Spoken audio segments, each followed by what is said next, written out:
of a safe place to go after school. These are the sounds of interest being ignited and of mentors making an impact. At Boys and Girls Clubs, we don't do just one thing. We do whatever it takes to meet the needs of every kid who comes through those doors. Because whatever it takes is what it takes to build great futures. Great futures start here.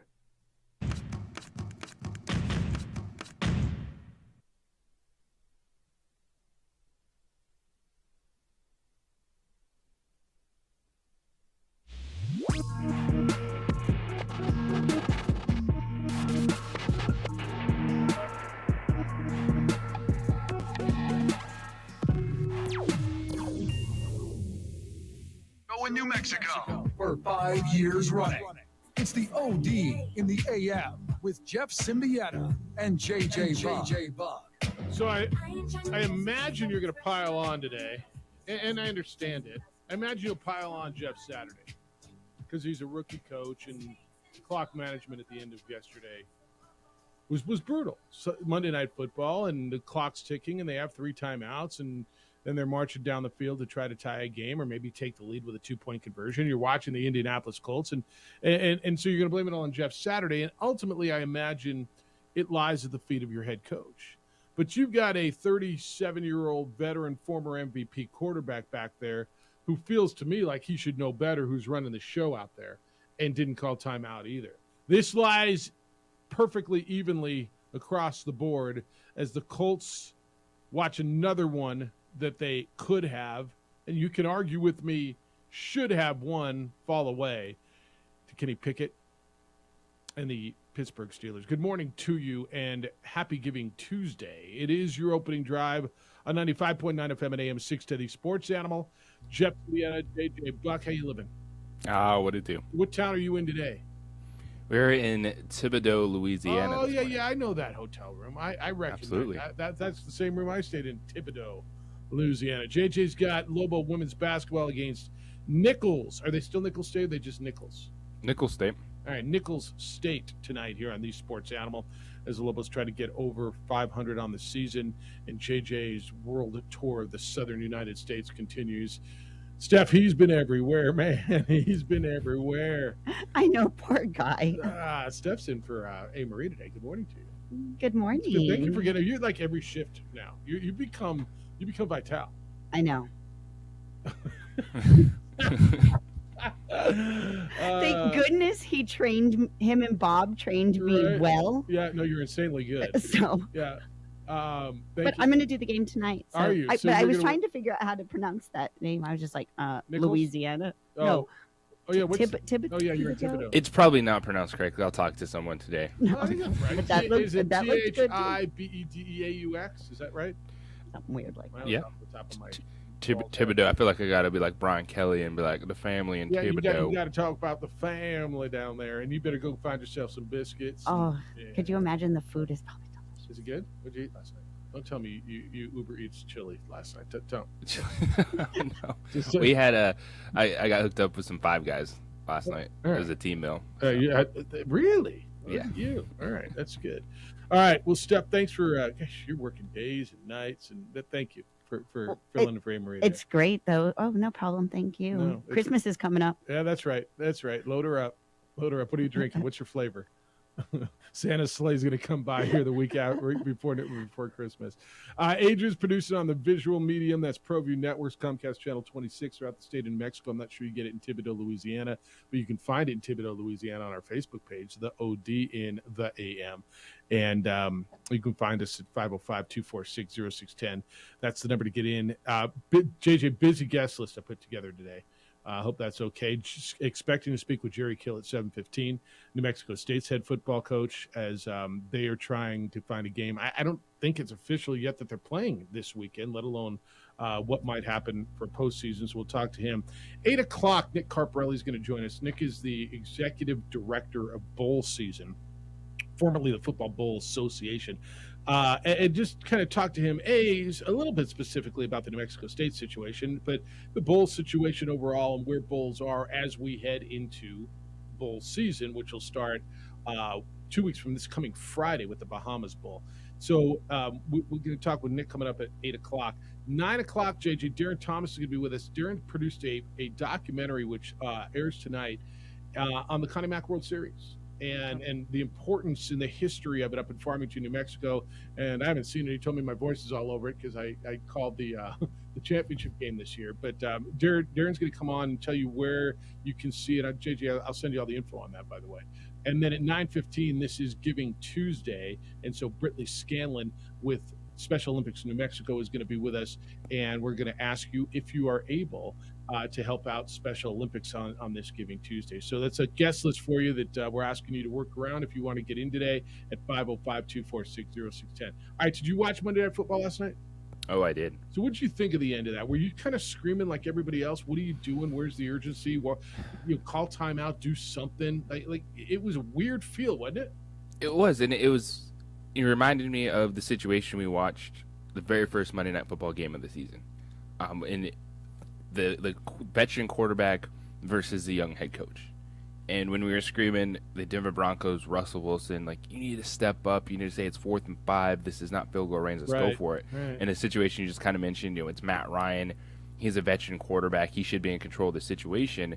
And so are you listening to your head coach, or are you stepping up saying, no, coach, we need to take a timeout right now and reset? Because they let a lot of time run off the clock, even though they felt like they're in a good position. You want to be in the best setup you can be late in the game, chasing that final touchdown, and it felt like it got away from them a little bit, got rushed. They had time to make a play, but they didn't. But it's one of those things, late in the game, young coach, veteran quarterback, who's going to step up and take over?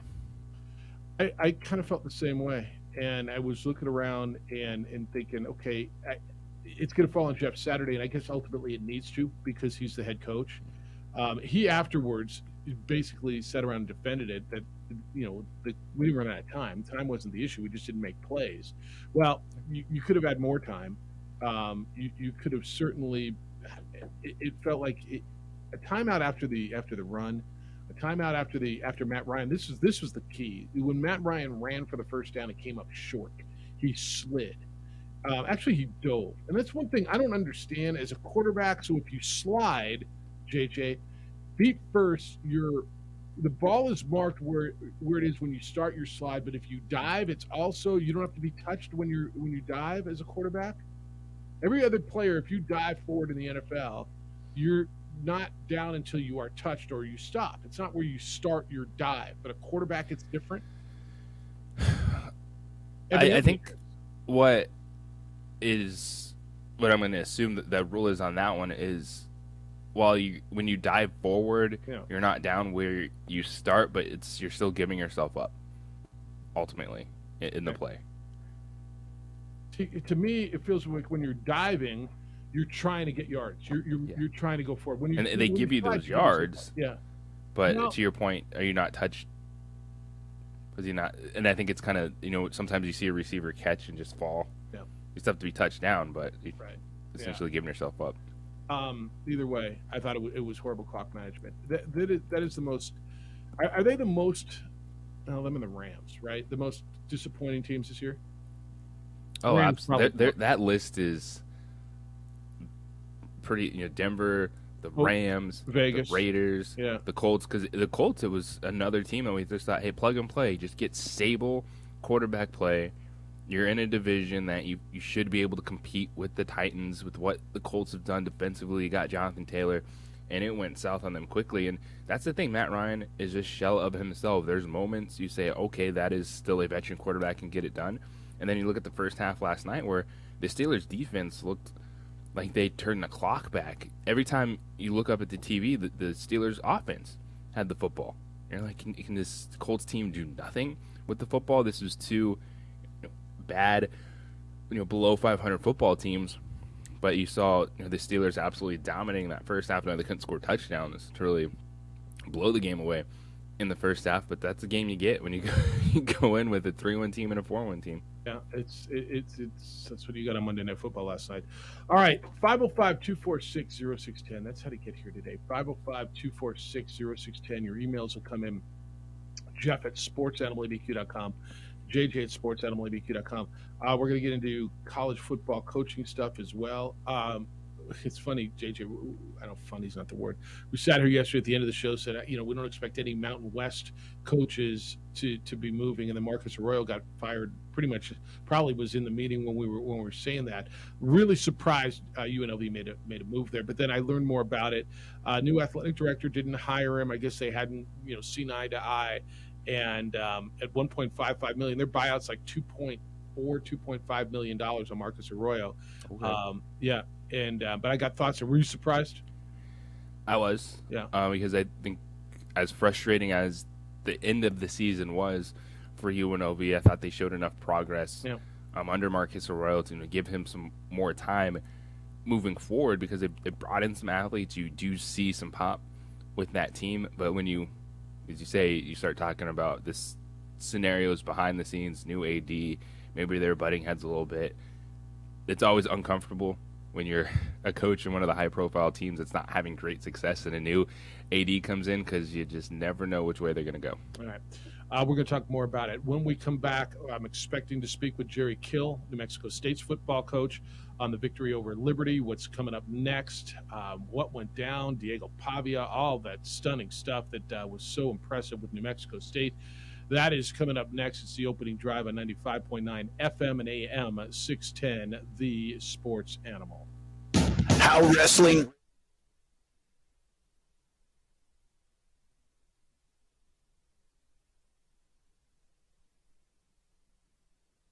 We would like to thank the following sponsors for making this broadcast possible. We fight the battles no one hears about. We drop into the middle of firefights to rescue others. And act as one-man air traffic control towers. We're the ones who go before all others.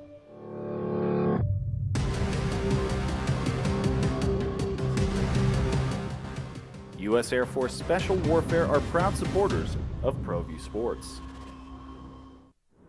Hi everyone, my name is Master Sergeant Jacob Groves. I am a Air Force Special Warfare pararescueman. Air Force Special Warfare are proud supporters of ProView Network and New Mexico Youth Sports. Air Force Special Warfare operators are critical thinkers. They maintain a high level of fitness, they take initiative, and they don't quit. For more information on Air Force Special Warfare, contact me at the number listed below. U.S. Air Force Special Warfare are proud supporters of ProView Sports.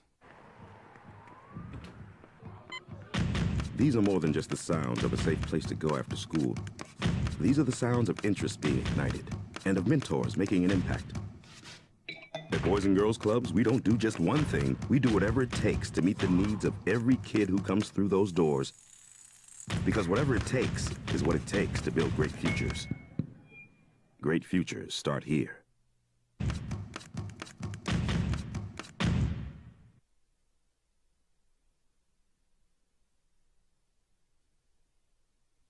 We would like to thank the following sponsors for making this broadcast possible.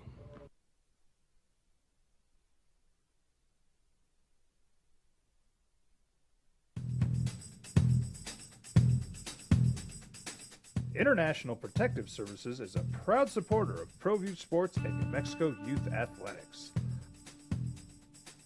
IPS provides residential and commercial security services in the Albuquerque metro area. For more info, please call 505-897-2420 or visit internationalprotectiveservice.com. As a mom, I try to make the best choices for my family and our health. That's why I choose Western Sky Community Care. It's a Medicaid plan with quality health coverage and special benefits like Boys and Girls Club membership credit, additional dental benefits, and wellness and support programs. I decide which Medicaid plan is right for us. I choose Western Sky Community Care. Learn more about Western Sky Community Care by visiting discoverwesternsky.com today. Well, I'm going to the frontier, walking to the cashier, order up a root beer and a number one. Cover it with green stuff, one scoop is not enough. Find a booth that's real tough, backed by the Duke. Meet my family, meet my friends in the quirkiest restaurant I have ever been. Albuquerque's favorite spot. It's the Frontier Restaurant. The Frontier Restaurant is a proud supporter of ProView Networks. Don't sacrifice quality and flavor when you're in a hurry. Golden Pride offers ribs, fried chicken, green and red chili breakfast burritos, and Frontier Cinnabons.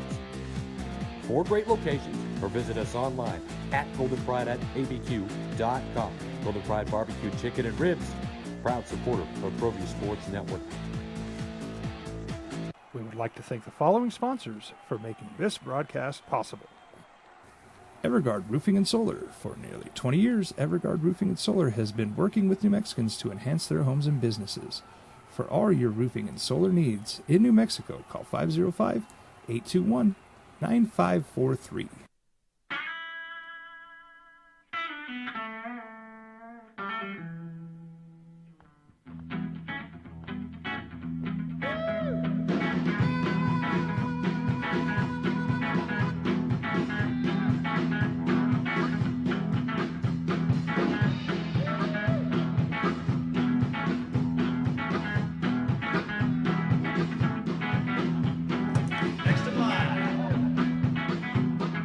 Rudy's is a proud supporter of ProView Networks. We fight the battles no one hears about. We drop into the middle of firefights to rescue others. And act as one-man air traffic control tower. Is over. There's nothing on the schedule. And they're 5-6. But sometimes don't believe everything you read. How about that? Don't believe everything that's on the internet, and don't believe everything you read. New Mexico State went out and was impressive on Saturday past. Went to Lynchburg, Virginia, and just beat the stuffing out of Liberty, 49-14, in the most impressive Aggie football game. JJ, in I don't know. I mean, a decade, years since the bowl game? Probably since the bowl game. Yeah, I mean, and I would tell you this was a more impressive, that the magnitude of that was on a bigger stage. But I would tell you this, as far as a football game, was more impressive than that. It's the opening drive. Jeff Symbieta and JJ Buck. We'll get back to your phone calls in a little bit. 49-14 was the final. The Aggies are 5-6. They are attempting to schedule a game for this Saturday, and have put in an appeal or for a waiver with the NCAA to become bowl eligible. Jerry Kill is in his first year, not wrapped up. He is in his first year as head coach at New Mexico State. Joins us this morning. Congratulations, Jerry. That was one impressive win. How you doing? I'm doing great. And I really, really appreciate the kind words this morning. Well, I watched the game, and as I try to do every week, and I'm not sure what I expected you to be competitive. I sure as hell didn't expect you to win 49-14. I'm not sure you did either. But I thought you could win. When did you get a feeling, okay, this is a different day? Well, I think before the game, I think our kids were, we were focused really at Missouri, and we went down on some drives. It just didn't work out, but the kids were focused, and I'm kind of like you. I said, we got to get this game in the fourth quarter. We may have a chance to win this thing. Right. We just got to, but I had no idea that we were going to go do what we did. And that's credit to the kids. They played, we got beat up some, but I mean, they played as hard as they could play. And we had some kids finally loosen up and really just go play. And it's a credit to the kids. They're not going to pat our coaching staff on the back or anything like that. Those kids went out and played, and we talked about what was on the line, and we said if there's any chance to go to a bowl game, you got to win this one. And but I didn't plan on us winning it that big, and so it's certainly a great confidence builder with all the things that there's about 7 or 8 things we hadn't done in 35 years and stuff, and then Diego playing so well and being here from New Mexico, that's a great thing too. I want to get into the defense in a minute. I want to talk about Diego though, because I remember the Nativo Lodge when you were doing your tour and you were doing the thing this summer, and Diego was with you, and I remember you saying at the time, it's an open competition, but what a great story it would be if Diego Pavia from New Mexico could lead this team to a bowl game, and we're really close to potentially having that situation. the game he played, and a guy that's been kind of your starter but not your starter, and up and down until you were waiting for somebody to grab this job. 3 touchdowns on the ground, 3 through the air. He is tough as nails. He takes a bunch of hits. He looked like a leader on Saturday, didn't he? Yeah, there's no doubt about that. I mean,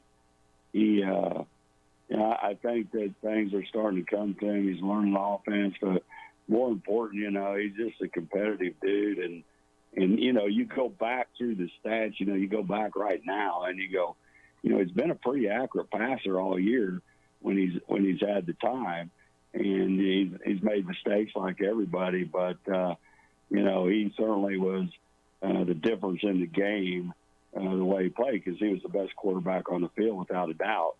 And and that's why he's getting all the awards and all the things that are happening, because everybody's going to say, "Who's this guy?" Jerry Kills, New Mexico State's head coach. Aggies beat Liberty 49-14. He's with us on the opening drive this morning. Jerry, what's it like as a coach when you see that light come on for your team? You talked about some players were just loose, they're opening up. The focus was obviously there on Saturday, but to just see all the progression in those areas from your team this season? But the biggest thing was it was great to see us play for 4 quarters and no let-ups and play as a team. We played as a team, and the kids, I mean, I thought they were, we talked about being, do your job, don't let your teammate down, etc. And I think the most impressive thing is the kids supported each other on the boundary. It was different. And, I think that it takes a while to get people to come together. And they've been together all year, but, to really excel. And all I'll say about this group for the rest of my life, they've given me everything they got. There ain't much more, and they can't give me much more. I mean, they have exhausted their, some of the kids that we got playing, they've exhausted as far as they can go. And that's something that not a lot of people can say. Hey, Jerry, what was the halftime like? You talked about playing for 4 quarters. This was a game. You had an unbelievable start. The team's probably feeling pretty good. Did you have to say anything to them in a locker room, or did you just tip your cap and say, let's go do it again? Well, we've never been in that position, so, yeah, I said a lot in that locker room. I said, hey, you ain't been in this position. I have been, and I'm telling you, people can come back and kick your tail in. And I said, you better come out with the same intensity or we'll be in the game. Because I said, sooner or later, they're going to, I know you Breeze over there on the sideline, but I also know, his assistants and so forth. And I said, they're not going to come out here and lay down. But I said, if we go down and score the opening drive, you know what, they may quit. I don't know, but they might. And I said, so this first drive is going to be really important. And our kids did a good job. I'm going to talk about your defense because against the non-Power 5 teams, so you played 8 games against them, you're giving up 20 points a game. And in the last bunch of games, it's been 14, 14, 13, and 9. Chris Ojo's been terrific. He had 9 tackles for you. Lazarus Williams with 2.5 sacks. You sacked him 5 times. Your defense really, I think all year has been a catalyst to this turnaround, hasn't it? Well, it has been, and that's where I start when we turn around programs. Everywhere I've been, we start with defense. And I believe in defense, and it don't matter if it's basketball, baseball, you better play defense. And so that's where I start when we start a building process. But, the biggest, probably the best group overall, the biggest change overall of anybody from one year to the next, because I watched last year's film, is our secondary. And our secondary's played their butt off pretty much all year. All right, where do we stand now for Saturday? I know that there's a waiver. The word is out that it's Valparaiso who you're trying to play. They're trying to get a waiver because as an FCS team, which they are, they're only permitted to play 11, so they're trying to get a waiver to play a 12th. And then you and Mario have filed a waiver with the NCAA, and it's been spelled out in regards to you being 5 and 6 and the bowl eligibility. Let's talk about Saturday first. Are you going to have a game Saturday? Well, no. This morning we're practicing this morning just like we always do. We're not as long until we know, but we're still going to work on Valpo today. Not a long time, but enough to where we don't get behind. And we're supposed to know today what's going to happen there. And I don't know what, you can't control what's going to happen. So we're going to control what we can, and we're planning on playing. And but we'll know that today for sure. I do know that. And so I don't know why they wouldn't let us play, but again, that's out of my control. I'm not going to complain about it. Not going to moan about it. I put my name in what I thought yesterday, and but we'll see how the chips fall. And but that's the plan. It is important to me because of our seniors. Yeah. And then you said something yesterday, which made me laugh, and I think it was intended. You said, you used to be everyone was lining up to play New Mexico State. Now nobody wants to play you. And the San Jose State thing, I think bothers a lot of people, and I know some people there. The simple solution is they should play you. I mean, they got a contract; they should play you because there's so much on the line for you. Look, if they come in and beat you, okay, fine. You had your opportunity. And if you beat them, then you cashed in your opportunity. It sounds like what you guys are saying in regards to this bowl eligibility thing is we just didn't get the opportunity to play a full 12. Now, you had your opportunity against UTEP and Nevada, and you understand that, but you didn't get the full 12 that everybody else got, and that's all you're asking for. Yeah, because everybody else got an extra opportunity to get into a bowl game. We didn't. And, it's a situation – like I've talked to a lot of people and know a lot of people, it's not your regular. There's no book on it. Not everybody, has somebody on their team die, get killed. I understand why we didn't play at that time, but, we couldn't get another game. We tried everything we can. Now we got no one. Still can't get anybody to play us, and including San Jose, which, Mario's got text message, letter, all that stuff. So, I mean, we've done everything we can. We have worked hard yesterday, and the chips fall where they may. But like I've said, you're talking about it's tough on the NCAA because if all of a sudden we don't get away or something like that, and it's over a kid that passed away, it's not going to look great. It's a tough situation. How the kids handling it, Jerry? Because it's such flux, and I know they wanted to play. We had Diego on with us yesterday. I mean, he just wants to play. How are they dealing with it? They're dealing with it pretty good because I just lay it out on the line. Right. I don't know if that's good or bad, but I just tell it like it is, and they know I've been honest with them since day one, since I came in here. I've gotten rid of players when they haven't done this, and I've been straightforward how we're going to run our program, and I told them I'm not going to lie to them. I'm not going to start now. So I just laid it out there and where we're at. And I said, it doesn't matter. I said, if we don't get in and we get this extra game on Saturday, that's like playing for the national championship. It doesn't matter. And I said 6-6 is pretty dang good, coming back what we've been through. And if we get in a bowl game, that's even better. And, here's our chances in the bowl game. And, I didn't lie to him. I said, it's probably about a 50-50 chance. I said, so and I said, it's just hard to tell, how the committee's going to vote. I mean, so, yeah, I know some people on the committee, but so is everybody else, and right. Some of the teams, the guys and people on the committee didn't get teams in either. So it's our only unique thing that we have is that we couldn't get anybody to play us, and we were good to San Jose State by, being cordial and, and saying, hey, you don't have to play. They didn't want to play us, so we said, okay. Yeah. And I mean, like you told me yesterday or over the weekend, you said it was the right thing. You said we shouldn't have played that game. I mean, they had a young man die. You told me this weekend. You said it was the right thing to do. But why are you getting penalized for it? And you just want a chance. And you're not asking for anybody to give you a win. You're just asking for a chance. That's all. Yeah, I'm not asking. Let's put it this way: if we didn't schedule somebody, and we should have, and we got to these games and all that, that's our fault. And that's all our fault. And I wouldn't really be strongly opinionated on this if we could get somebody who would have played us, but we couldn't get anybody to play us. And I understand that too, because they're in the middle of the season, Yeah. But then we're at the end of the season. We still can't get nobody to play us because they're done playing. Nobody wants to play late. It's just, it's an unfortunate thing that happened, and there's no book for it. I don't think the NCAA's had a book for it, but you know what? It happened to Virginia, and they didn't play. Let's say they were in the same situation we are, they're going to be saying the same thing. Yeah. Jerry, let's one way or another, let's do this again next Tuesday. I appreciate all your time on these Tuesdays. So let's we either wrap up the season or be looking at a bowl game.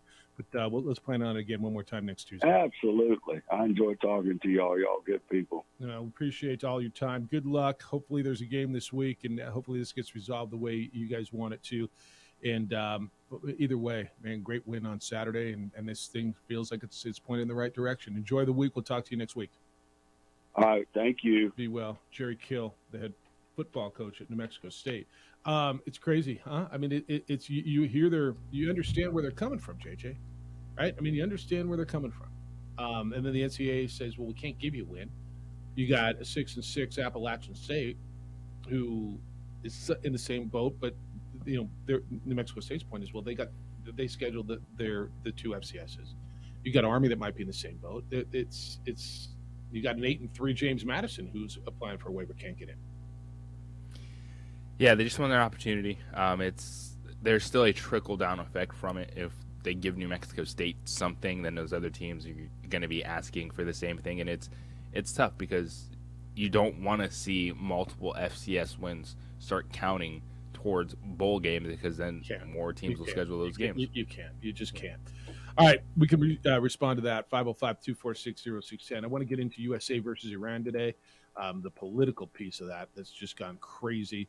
8 o'clock, JJ, we'll talk more about bowls. Nick Carparelli, the executive director of Bowl Season, which is the former Football Bowl Association, is going to be with us, and we'll talk about this situation as well. It's the opening drive on 95.9 FM and AM 610, the Sports Animal.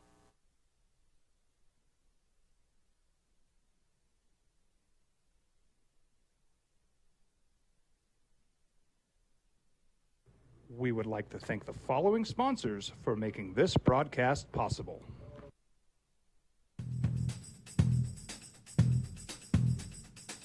International Protective Services is a proud supporter of ProView Sports and New Mexico Youth Athletics. IPS provides residential and commercial security services in the Albuquerque metro area. For more info, please call 505-897-2420 or visit internationalprotectiveservice.com. We fight the battles no one hears about. We drop into the middle of firefights to rescue others.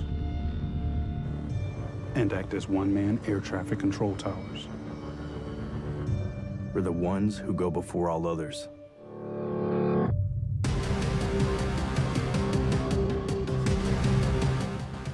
U.S. Air Force Special Warfare are proud supporters of ProView Sports.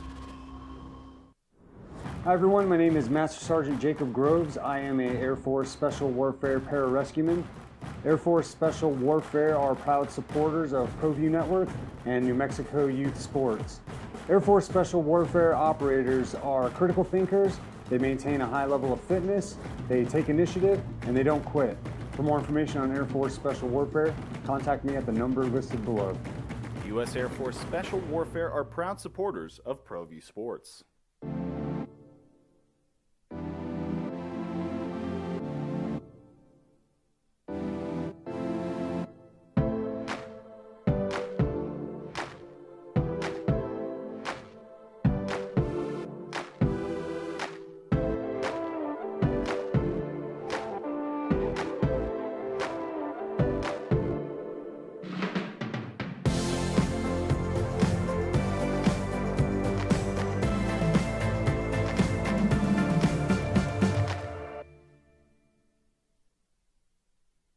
We would like to thank the following sponsors for making this broadcast possible.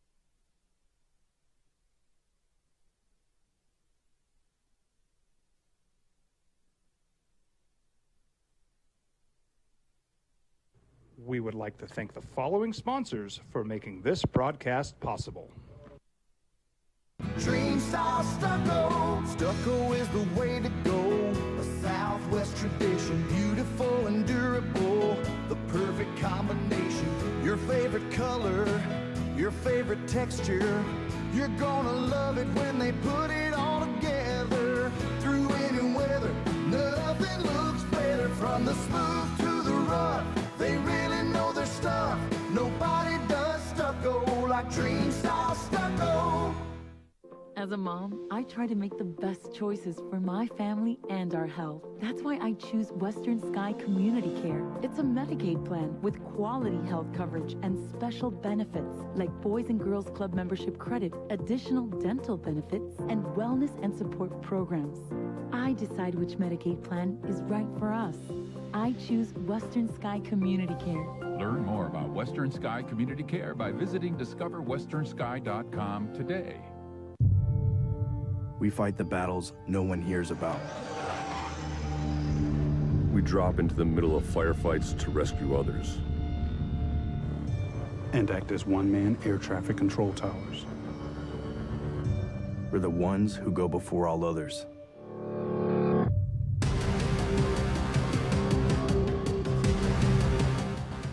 U.S. Air Force Special Warfare are proud supporters of ProView Sports.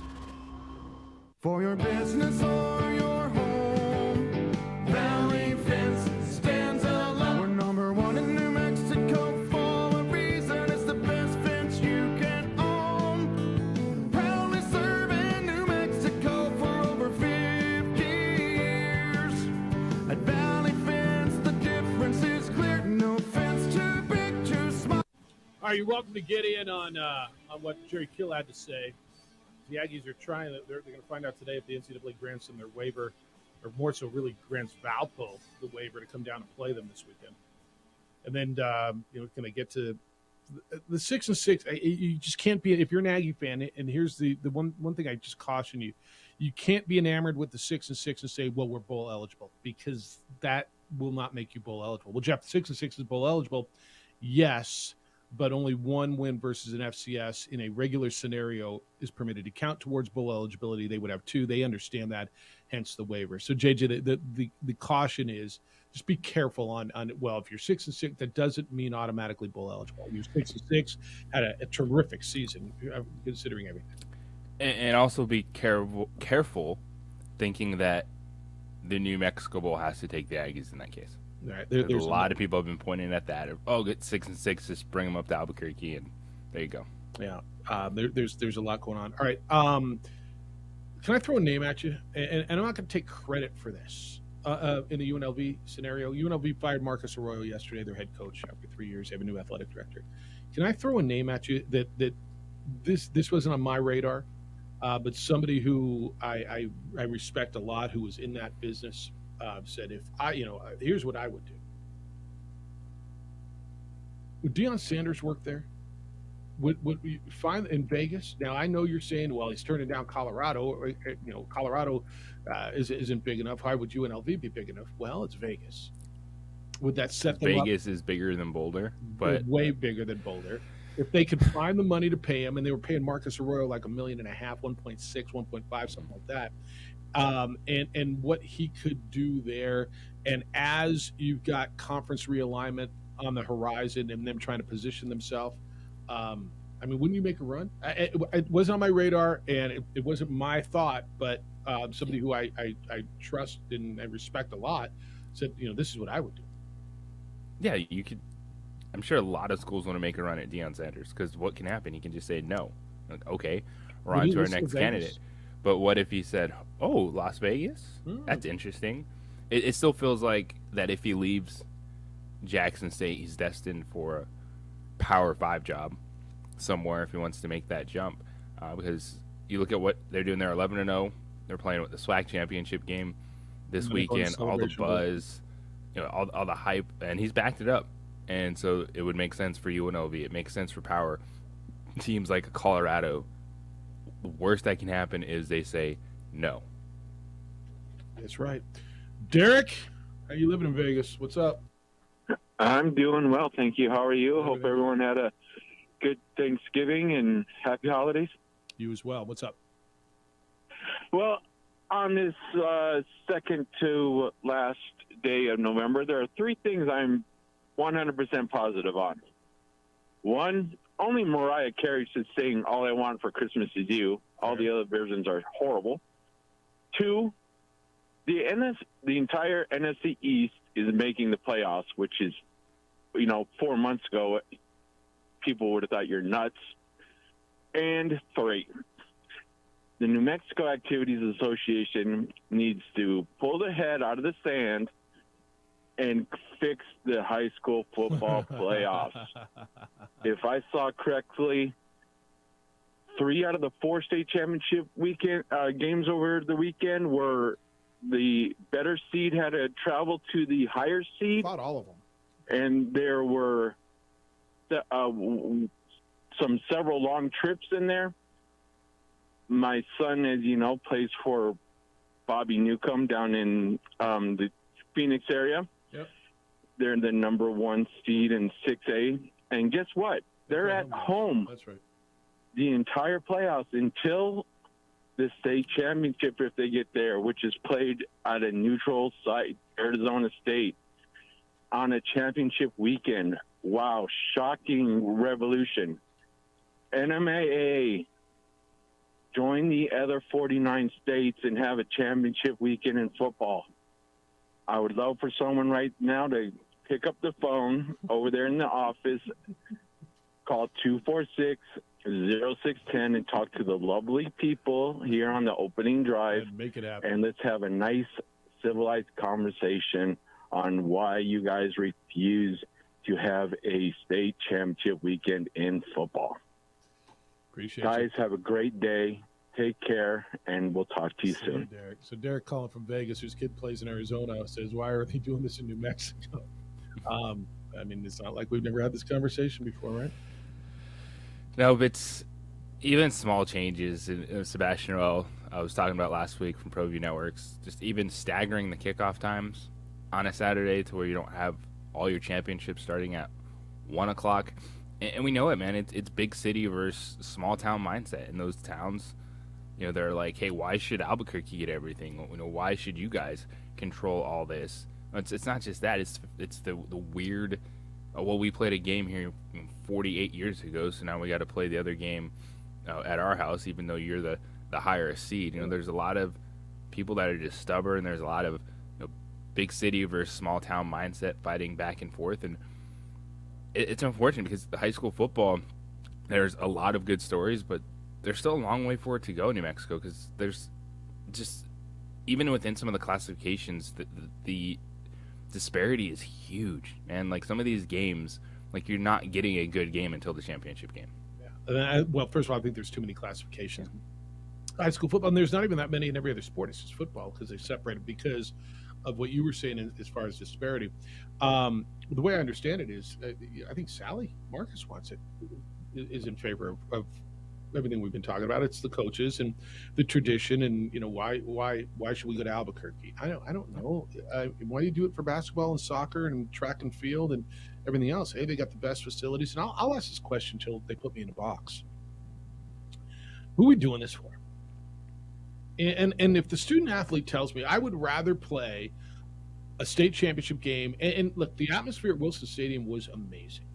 And so if you're telling me I would rather play in a packed field at Santa Rosa or Ruidoso or Jal or Eunice or Albuquerque or Rio Rancho, if the student athlete feels that, as opposed to playing at University Stadium or even in Aggie Memorial with the video board and everything that goes with that, if the student athletes say, yeah, no, we don't want to do that, then I'll probably get off my high horse on this. But I think the atmosphere for the student athlete, I took my daughter with me. She's just a high school athlete.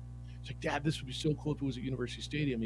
Why do they play it at the pit? And she asked these questions, and it was organic. I didn't bring it up. Why do they like playing the pit as opposed to a packed gym in Eunice or Jal or Santa Rosa or Farmington or wherever? Because, well, the pit's different, Jeff. It's iconic. Okay, I get that, and there's a tradition there. But if the student athletes would tell me, yeah, no, we don't want to do that. But for the student athlete experience and the media exposure that you would get and everything that would surround it and what it would do for football in our state overall, the benefits to me are so stinking obvious. That's why, I don't know, almost every other state in the union does. It's difficult, and it's understandable. You know, travel is not easy for everyone. The families involved. Does it limit those opportunities there potentially? But it would.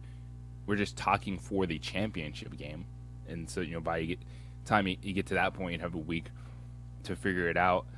And it's not like too when we talk about the state basketball tournament, they don't play every game at the pit.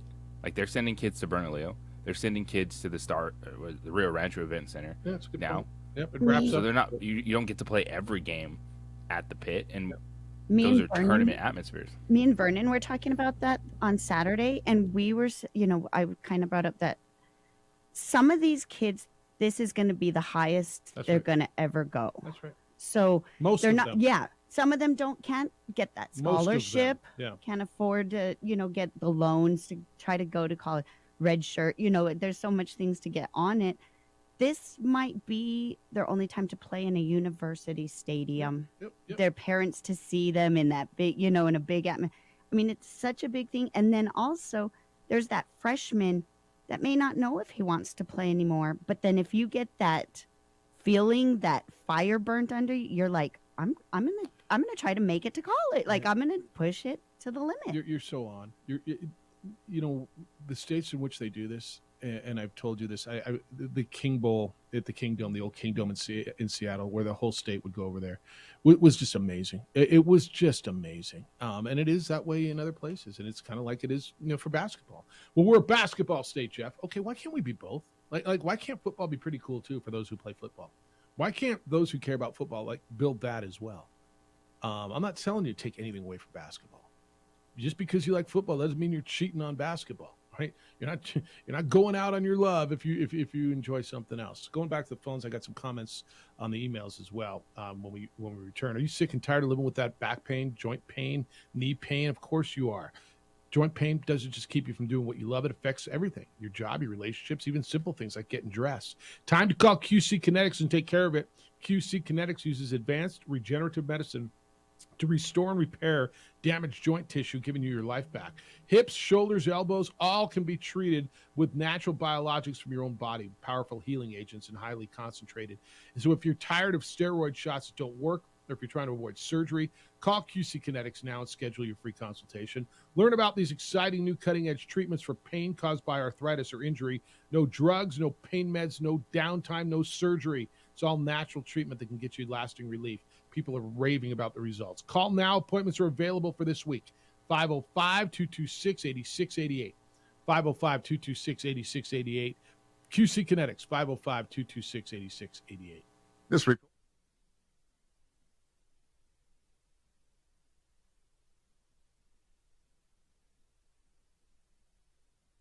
We would like to thank the following sponsors for making this broadcast possible.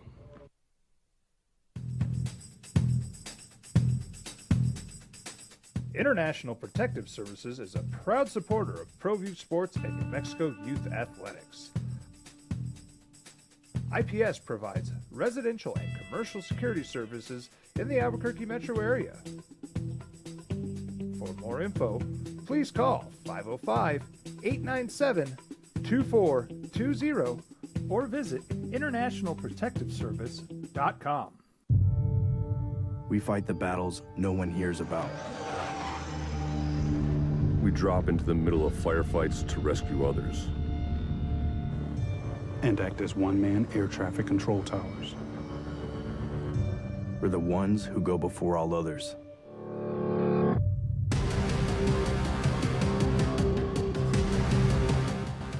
U.S. Air Force Special Warfare are proud supporters of ProView Sports. Hi everyone, my name is Master Sergeant Jacob Groves. I am a Air Force Special Warfare pararescueman. Air Force Special Warfare are proud supporters of ProView Network and New Mexico Youth Sports. Air Force Special Warfare operators are critical thinkers. They maintain a high level of fitness, they take initiative, and they don't quit. For more information on Air Force Special Warfare, contact me at the number listed below.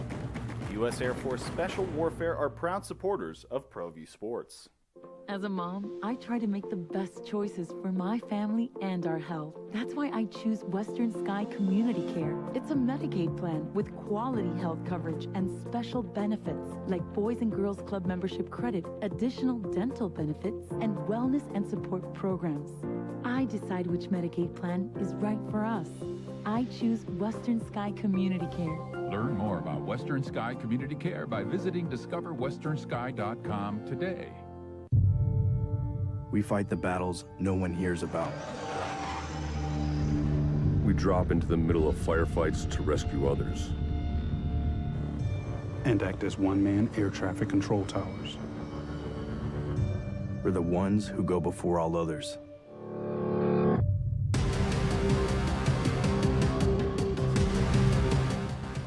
U.S. Air Force Special Warfare are proud supporters of ProView Sports.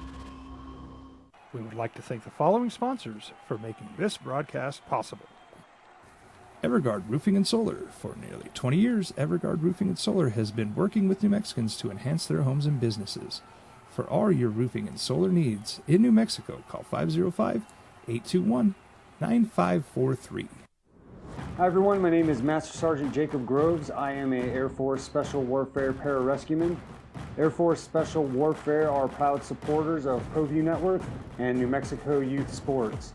Air Force Special Warfare operators are critical thinkers. They maintain a high level of fitness, they take initiative, and they don't quit.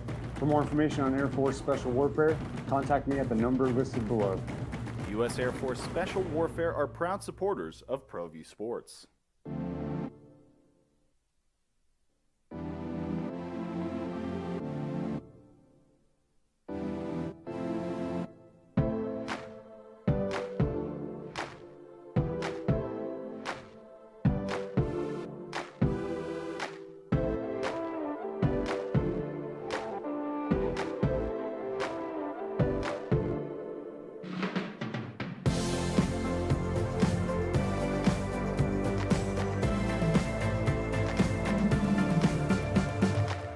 New Mexico until after 4 o'clock, puts the Dogs home in the wee hours of Sunday a.m. You aren't pushing that game back until 3 to 4 to make those folks go driving all night like Cyndi Lauper. It's a lot different in Arizona when you have the weather and venues to have a wider window. I mean, if you were at one venue, then they'd probably be staying. It's just, yes, if you're playing the night game, it would be a little tougher. Jeff said in Santa Fe, he said. This was back in 1979. Santa Fe High School had the home field. We agreed to move to UNM Stadium. Played in front of 10,000 plus, beating El Dorado. It was great for Santa Fe versus playing in our crappy Marcy Field, it says. Of course, 45-minute drive. We have tons of people come down from Santa Fe. I think we had more people there than Albuquerque fans. Would have never fit that many people in our Santa Fe Stadium at the time. Guys that never played college still talk about it. So, Steph, that's kind of what you're talking about, is that experience. So. David, good morning to you. Hello, a couple of points. I'm against the idea that ultimately it has to be one location for not only scheduling and weather things, but economically, these travel destinations actually help the city. And maybe that's one reason that the smaller towns said, look, I understand you're the best seed, but this game helps us in the same way it helps you because we're there. The other thing is, it is kind of the tradition, and I understand people say, well, we don't do it just because we did it, because ultimately that's not the right reason. But tradition sometimes works, just like the stereotype. Sometimes the stereotype is true, the generalization is true, the tradition works. Understood. The other reason I was calling is ultimately the whole game. Wouldn't a booster be able to then pay another team to come in and play New Mexico State as opposed to even UNM agreeing to help New Mexico State out to then play them another game? I mean, it might need some incentive for a team to come in and say, look, okay, we're not doing anything. Let's make this happen. The third reason I'm calling is NFL-wise, what bubble team do you think is going to make the playoffs? Because there's still 6 games left in the season. What bubble team do you think is going to get in? Because everybody says the Buccaneers are in. I don't think the Buccaneers are going to win anything. Well, I think they're going to win their division. All right, David, I appreciate that. I'll answer those off the air. Bubble team, JJ, I like Washington as a bubble team. Who do you like? You got a bubble team in the NFL that you... Or to get in? Like, there's a ton. Yeah. Like every team in the wild card race right now. To go on a run? I guess the Chargers are a bubble team. You like the Chargers? I do. Seattle's a bubble team. You like Seattle? People don't. Washington just took their spot. And as far as the booster thing, could they pay? I mean, they're paying Valpo $425,000 to come in and play. Somebody else has to want to play. San Jose State's got a contract. They just don't want to play. Like that would be the answer. Yeah, you get to this point in the season, and they always talk about the bowl game and the practice. We get extra practices. You want to practice. So you tell me everyone wants to practice, but no one wants to play. No one wants to play. Jerry's line yesterday, it used to be everybody was lining up to play New Mexico State. Now nobody wants to play them. Dan, good morning. What's going on, fellas? How are you? Good, Dan. How you doing? I'm doing good. Let's tackle two subjects quickly. First one, the NMAA. Yeah. So I think you guys are spot on. It should be moved, but I think playing devil's advocate, you guys got to remember, for the longest time, up until the last 8 to 10 years, it was always Cruces, Goddard, Artesia that were playing for the championship. And one of the reasons that it rotates is because those guys were always the higher seed, always winning, and people were getting really upset about having to always drive to Goddard or drive to Las Cruces or drive to Artesia. And so, you get this whole deal. Now the tide's changing, right? Now you got teams like La Cueva, and you got obviously Titletown, Rio Rancho. You got those places that are now consistently up there. It's going to be interesting to see if they take a different tone, right? If they say, listen, we know we were angry about having to travel down there all the time. Now, maybe you should travel up here all the time. Right. So I think on the NMA side, it'll be interesting to see, and I think this whole thing where their hands are tied is not true. They change stuff all the time, and they lobby for things all the time. I mean, they lobbied for this so-called sports equity deal where they made all the programs dump all their money into one account and share it with everybody, even though baseball or football or wrestling was raising all the money. So, you can't be half pregnant. Either you have the ability to make decisions or you don't. I think you also have to take into account the small schools.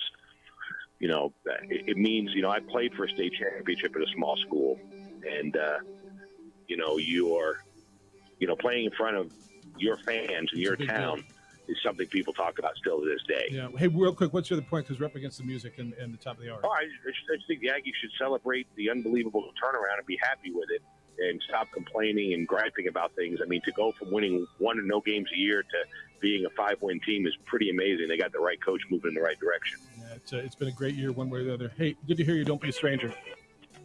It's good perspective on it, isn't it? All right. I bet it's a lot nice. Is it cooler in your hotel room than it is in this studio? Probably. All right, Nick Carparelli's next. He's executive director of Bowl Season, the former Football Bowl Association. We're going to talk to him about the bowl situation from 30,000 feet next on the opening drive on 95.9 FM and AM 610 Sports Animal.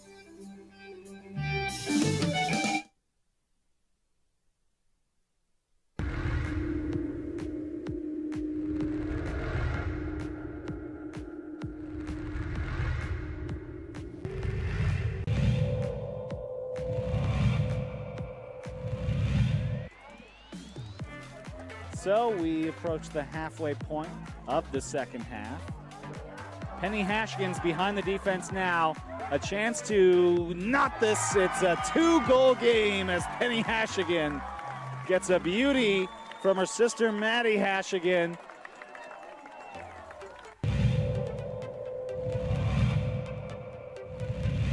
Well, here it's still 14-7, 3rd and 15. Montoya, it's just a draw. Stovall breaks one. He gets a block, and there it is, first down. How about Stovall? But I'll tell you what, it was the block of Makai Gonzalez that sprung that one free. The stiffness in those balls they got today. Pascal Bell's going to keep it. He sees a huge hole up the middle. Now he cuts to the sideline. He's got one more man to beat. Pascal Bell is going to go in for the touchdown. No, they marked him short.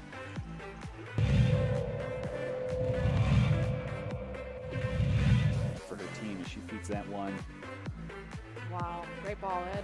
Savannah Sanchez, can she get number 2? She dishes it to Solis. Unselfish. How unselfish was that play? Amazing. What a beautiful ball dished off for the guaranteed goal. I love it.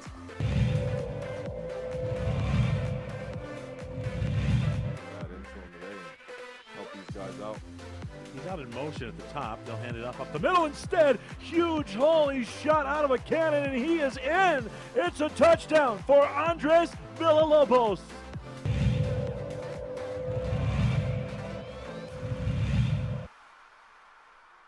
Castro, there's the screen. It's complete. Oh, he escaped the first tackler. Breaks a tackle. Nothing but green. Rumbling. Stumbling. He could go all the way. That's Kenneth Size. Sizes up the end zone for 6.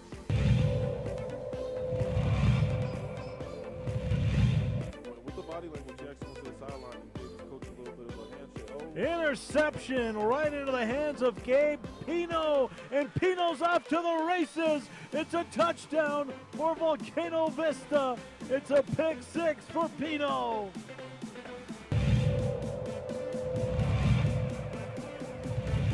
Fires score on a 47-yard run for Villalobos. The extra point was no good, and it's 14-6. Nashville.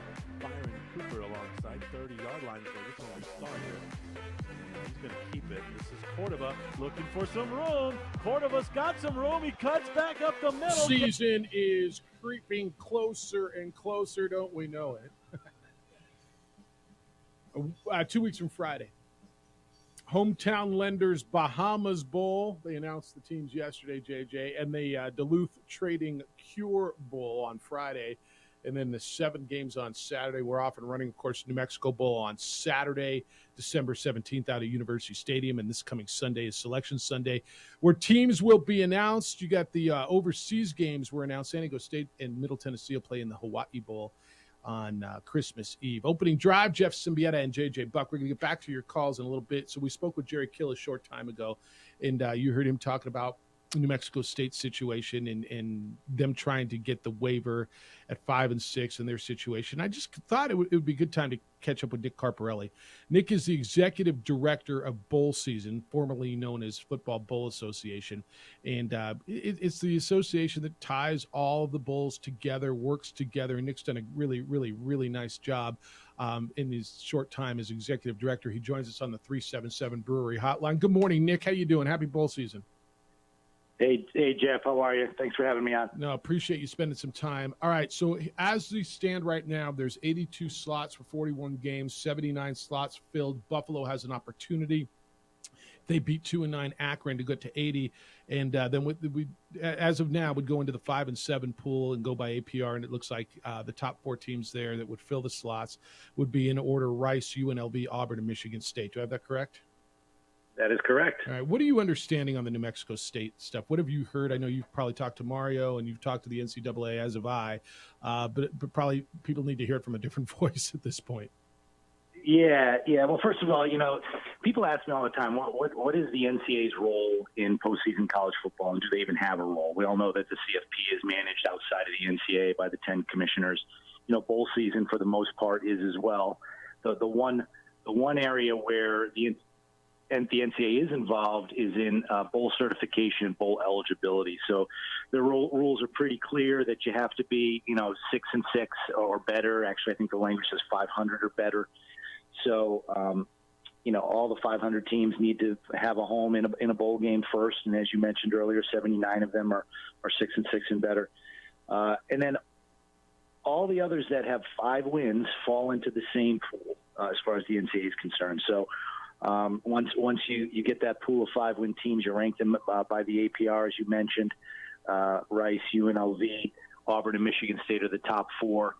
And, as it stands, by the rules, New Mexico State is in that same 5-win pool, regardless of whether they're 5 and 6 or 5 and 7. And one caveat there is only one win versus an FCS team is permitted to be counted towards the bowl eligibility in those 6 wins. So if you have beaten 2 FCS teams, you need 7 wins, and that's kind of a big play here because they may play Valparaiso this week. We've got Appalachian State who's sitting in that exact boat. Now the argument by New Mexico State is they chose to schedule that way, and they would argue differently. But I think that's an important caveat.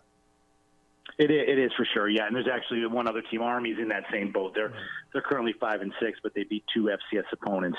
They still have Navy to go. If they were to get 6-6, they are still not bowl eligible. And Nick, listening to New Mexico State, the other teams, there's still a passion. These schools, they want to play in bowl games. I know that was a big question as we watched the push to expand the college football playoff, and I know that, as you mentioned, the entities kind of working separately, but as the playoff looks to expand, where does bowl season sit, and does that kind of reinforce how solid and important these games are? Yeah, well, you hit it on the head. They are very important, and they're very meaningful to all the student athletes and all the institutions that participate in them. And I mean, look no further than New Mexico State, and the efforts they're going to get into a bowl game. I tell people all the time, I love the playoffs. I think that surprises some people when I say that. I think it's good for the game of college football. We need a mechanism to crowd a national champion. But bowl season is equally as important. And it's actually more important to a greater number of institutions and student athletes on an annual basis. College football is not a level playing field. We need more than 12 postseason opportunities for the various programs across the country. And if there ever comes a day where there's a playoff and no bowl season, then there's a lot of college football administrators across the country who have failed miserably. Nick Carparelli, Executive Director of Bowl Season, is with us on the opening drive this morning. Well, Nick, why do you think it's worked so well? It's gotten to this point that it's something that so many teams want, and we don't have to. We can pretend Jeff's not in the room, but these bowl games. I often try to do that. I know, right? he always does that. No, but just as you've watched it grow, why has it become such a staple of college football? The bowl games. Well, I like to think that history and tradition still matters. Bowl games have been around for over 100 years. They're a staple over the holidays. You think about the American sports calendar. People really come to count on bowl season, in December over the holidays. That's the reason people turn on their TVs on a Wednesday between Christmas and New Year's, before Christmas, and look for a bowl game. They don't even know what bowl game it's going to be. They just know they're going to find one and they're going to see a great game. And the television ratings, now this is an unofficial stat, but if you look at the numbers, if you take the same matchup in the regular season, same two teams in September, October, November, and all of a sudden you put in December, you call it a bowl game, two to three times the number of people watch the game. It's just has that cachet to it, that value, and really gives the student athletes, especially the seniors at these schools, a chance to play one more football game with their friends. That it's an opportunity and a memory that'll last them a lifetime. Nick, I tell people all the time, I'll take it one step further. Who are we doing this for, right? I ask this question about so many different things and try to put in perspective. And you can tell me we're doing it for the communities, and you'd be right. And you can tell me we'd be doing it for television, and you're right. And we're doing it for the student athletes and their fans. And people, I got an email yesterday, there's too many bowl games, and then don't watch, right? Because millions of people are. It is the highest rated 2.5 weeks on ESPN every single year. So to your point, people are watching, but who are you to deprive these student athletes of the opportunity they get? I've run a bowl game for 17 years. I've watched firsthand what it means not only to win but to lose. I've watched both sides of, and we're considered one of the smaller bowl games, and I'm comfortable with that. And I've watched what it means not just to smaller programs, but to Washington State and to Arizona and those Pac-12 programs who have been through what it means to win, what it means to lose to these student athletes. Who is anybody to tell you if you're not in a position to play into a 12-team playoff with 131 teams that you shouldn't be playing for a postseason? And so my answer is, that's cool, man. Don't watch. But there's not too many bowl games because millions will watch, and these student athletes get an opportunity. And who are you to tell them they shouldn't have it? Yeah, I think that's a silly argument or a silly thought that there are too many bowl games. People need to remember this is a market-driven system. No one's forcing communities to host bowl games. No one is forcing players to play in them. No one's forcing New Mexico State to file an NCAA waiver to try to fight their way into a bowl game. it's happening because people want to. And to your first point there, Jeff, the NCAA is supposed to be providing opportunities for student athletes, and that should be the mission. And people say it's the mission of most athletic departments. And when you think about other sports, for those who really follow college sports, basketball programs, for example, over the summer they get to go on foreign tours and really and have that experience and enrich their life experiences. We're at the time of year right now where we're watching all these basketball tournaments where student athletes are going to the Bahamas or Hawaii or Las Vegas or Florida, you name it. Great experiences, right? Football doesn't have that. The nature of that sport doesn't allow those types of activities. So bowl games are really the only event that football teams can do together that gives that type of experience. So they're extraordinarily meaningful beyond just a game. Nick, all right, so walk us through, before we let you go, and I know you got a call coming up, for New Mexico State fans, their process is going to be what, the way you understand it? Yeah, it's very simple. Mario Moshe does a great job at New Mexico State. I've known him a long time. He and I spoke earlier in the week. He wanted to brainstorm on everything he could possibly do, and obviously it comes down to an NCAA waiver. He went through the right channels, and the waiver's in the hands of the NCAA. The Football Oversight Committee is the one who rules on that. They're going to meet and have a decision by the end of the day Thursday, I'm told. And it'll be pretty simple. They'll either grant them the waiver and they're going to be the 80th bowl eligible team, or they're going to go back in the 5-7 pool and have to roll the dice there. But that option would not work out too well for them. Yeah, just because of where they are APR. All right, it's busy time. Yep. I appreciate you spending a few minutes with us. I know you had to move a call for it, and really appreciate it. I just wanted people to hear the perspective and get it from different voice and someone who's seen it from really a wider lens than maybe we do sit right here. But we're starting December 16th, so we're about 17 days away from bowl season kicking off, and I think it'll be tremendous. It's a wonderful time of year. Appreciate what you do, and thanks for spending a few minutes with us. Okay, Jeff, thanks. Be well. Nick Carparelli, the executive director of bowl season. I hope that helps with perspective, right? And I know you probably heard the same thing, but sometimes maybe people need to hear it from a different voice.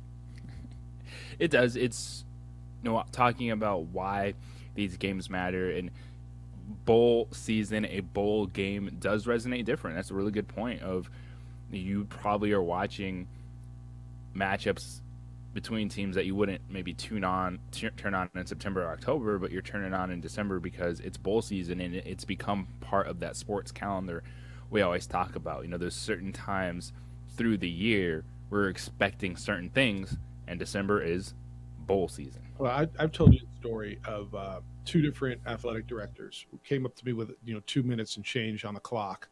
Their team was down. And head slumped, and thanks, Jeff. We had a great week. Merry Christmas, and they slink away. And then their team came back and won the game in miraculous fashion. And they're back over after the game, and now it's a hug. And gosh, this was the greatest bowl experience we've ever had. And thanks so much. And God, this was great. We'll remember it. And they've been friends since those days. And I understand we're not the Rose Bowl and the Orange Bowl, and I'm good with that. But don't tell me it doesn't matter. You've been on the field when these kids raise the trophy, JJ. You've been on the field when kids win and or lose. You've seen the emotion. Don't tell me it doesn't matter. It may not matter to you, and that's cool. And you don't have to watch the good Lord invent the remote control. But it matters. And it matters to this community and the communities which host these events.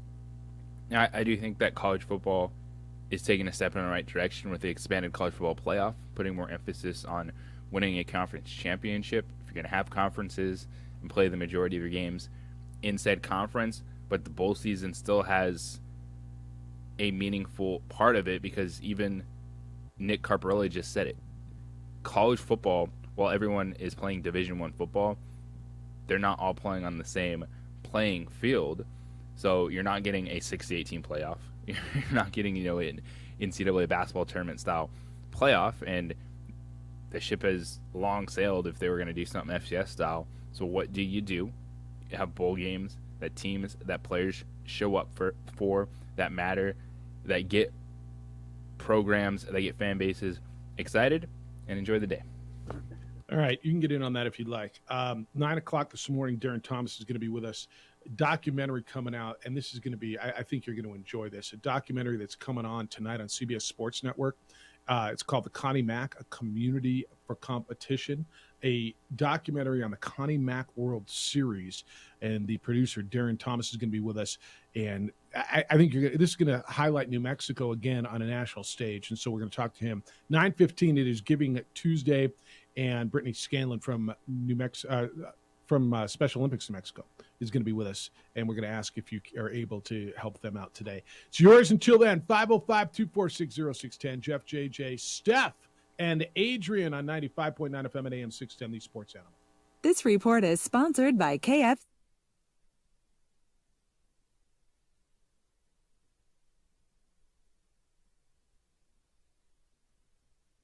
We would like to thank the following sponsors for making this broadcast possible. We fight the battles no one hears about. We drop into the middle of firefights to rescue others. And act as one-man air traffic control towers. We're the ones who go before all others.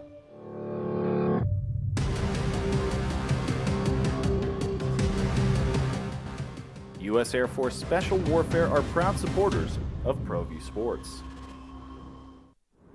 Hi everyone, my name is Master Sergeant Jacob Groves. I am a Air Force Special Warfare pararescueman. Air Force Special Warfare are proud supporters of ProView Network and New Mexico Youth Sports. Air Force Special Warfare operators are critical thinkers. They maintain a high level of fitness, they take initiative, and they don't quit. For more information on Air Force Special Warfare, contact me at the number listed below. U.S. Air Force Special Warfare are proud supporters of ProView Sports. These are more than just the sounds of a safe place to go after school. These are the sounds of interest being ignited and of mentors making an impact. At Boys and Girls Clubs, we don't do just one thing. We do whatever it takes to meet the needs of every kid who comes through those doors. Because whatever it takes is what it takes to build great futures. Great futures start here.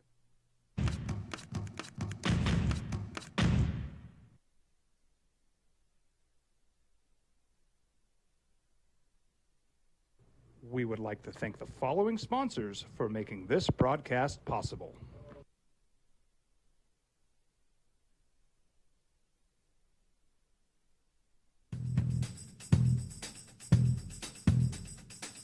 International Protective Services is a proud supporter of ProView Sports and New Mexico Youth Athletics.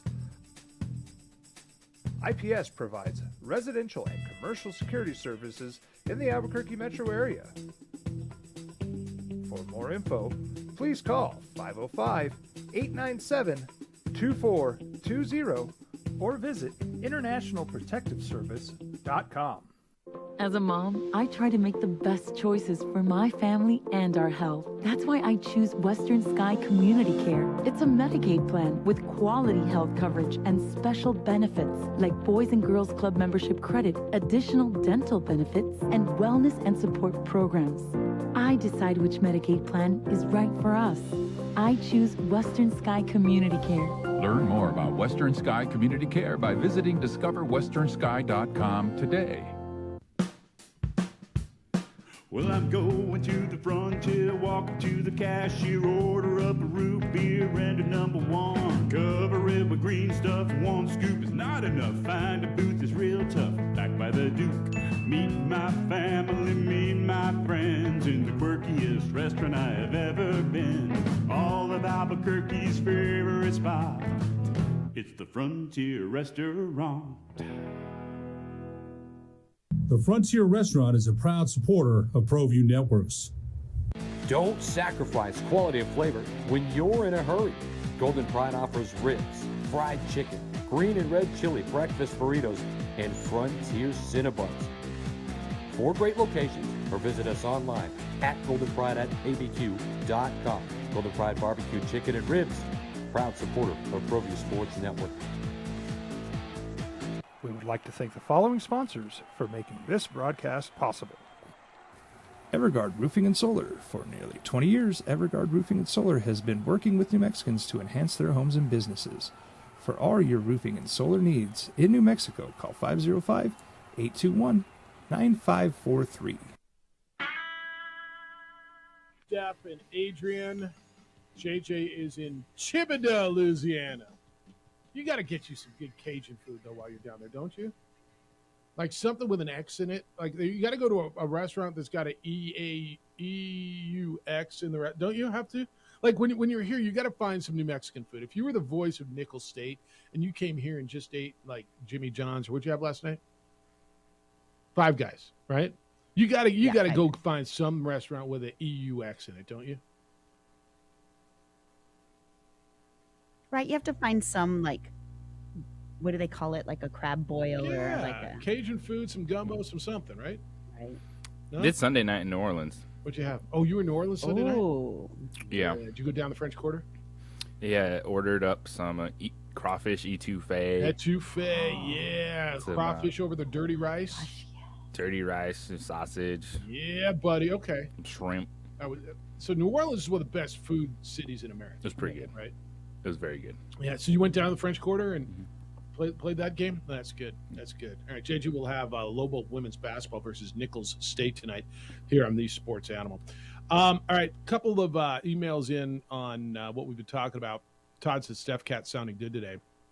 Jeff, JJ made maybe his greatest OD statement since you can drink water yesterday when he said, these coaches are always talking about how important the extra practice a bowl brings is. Yet New Mexico State is dangling not practice, but an extra actual game out there. And Valparaiso is the only taker. Give me a break. I don't want to hear Brent Brennan, San Jose State coach, talk about how much benefit the Spartans get from extra practice. Your point on that was so right. Let me tell you this, Todd. I will tell you that they are the only taker. There's only so many teams that can play this game. They tried to play on their bye week. And they matched up who's got a bye week the same week we do and who could play it. There were James Madison played 11 games. So the NCAA caps FBS teams at 12 games, JJ, unless you go overseas and play. Right? So the teams that played in Hawaii and didn't play 13 were Nevada, who you've already played, and Wyoming. And Wyoming was like, that's our bye week. We don't want to play. And you kind of get that. San Jose State could play now. And James, did I say James Madison already? James Madison's 8-3, and they're not bowl eligible because they're transitioning. They all said no, and then they went to the FCS teams that might want to play, and evidently Valparaiso was the only taker. JJ. Yeah, and if you're New Mexico State, you probably understand at this point in time you're not going to get to a bowl game, but if you can play another game, finish the season with 6 wins, and you can let everyone else scream about who the wins were against. With where this program was the last couple seasons, with 0 expectations coming into this season, it would be a great thing for that program to cap this year. Because we know that this stuff doesn't carry over as much as you think it does. So winning the last couple games of the season is nice and all, but this would just be the cherry on top for this team that did something that no one expected. Lars says there can only be one reason you're selling the Aggies so hard and checking into their eligibility status. You want the Aggie, you want New Mexico State in New Mexico Bowl bad, Hefe. I don't know that I'm selling it as much as I'm trying to tell the story. And it's the story. You said earlier that there's no guarantees, right? Yeah. There's a lot of moving parts that people just don't. I'm not affiliated with the New Mexico Bowl, but I know that there's been a lot of New Mexico State people that have been hitting me up because I happen to work with you in talking about the New Mexico Bowl. This is not about getting New Mexico State into the New Mexico Bowl. Their goal is to get bowl eligible and find a bowl home. And do they have a contract with ESPN Events that was? Yeah, they do. They do if they're bowl eligible. Now, and this is not New Mexico Bowl or ESPN Events or anybody's decision. This is the NCAA's call. I don't make the rules. We don't make the rules, right? We're part of a system to which we are subservient and play within it. Dan says it's Chicken Bleep by Juan Jose State, Jeffrey. No Ana Maria regresando gato estepe. If the shoe was on the other foot and San Jose State needed a game for the coaches to get their bonuses, they wouldn't be able to get to Las Cruces fast enough. The result of this is the next time there's a tough situation, it's going to be too bad, so sad. You need to play anyway. See, the easiest solution to me, and this is where I'm a little disappointed in San Jose State. I'm not going to lie. Now, you can sit here and jet, well, they got nothing to play for, and they've got an early bowl game in 2 weeks. And you know what? They got essentially a 9-win season to play for then. They could play for a 9-win season. They got a game to play. They were scheduled to play a game. It was a tragedy. They should not have played that week, October 22nd. They shouldn't have. Jerry Kill said that. NMSU understands it. But here we are now. They've played plenty of games since. New Mexico State has a lot on the line. And that would solve everything, right? And San Jose State even come down. Make it a Friday night game then. Just if you want to have a couple extra days in the back end and refocus. The bowl selection coming on Sunday. At this point, if you're San Jose State, you're saying no just to say no. That's kind of right. I mean, to me, that's the easiest solution of all of them. Is just figure that out, and that was the game that should have been played, and it would solve everything. All right, 505-246-0610. We're going to get back to your phone calls in the next segment. I got a bunch of stuff on what Derek brought up on the high school stuff and what Dan had to say. But we got a sweet deal for you today, and you go to our website, sportsanimалabq.com. At 9 o'clock, click on the sweet deal icon, and you get half-off tickets to the Lights of Enchantment, which is the largest and the best drive-through light show in New Mexico. 1.5 miles of lights. There's over 350 displays, more than 1 million points of lights. Garfield is here to tell us about it. Good morning, Garfield. How you doing? Good morning. I'm great. How are you? Excellent. Thank you. Appreciate you coming by and doing this.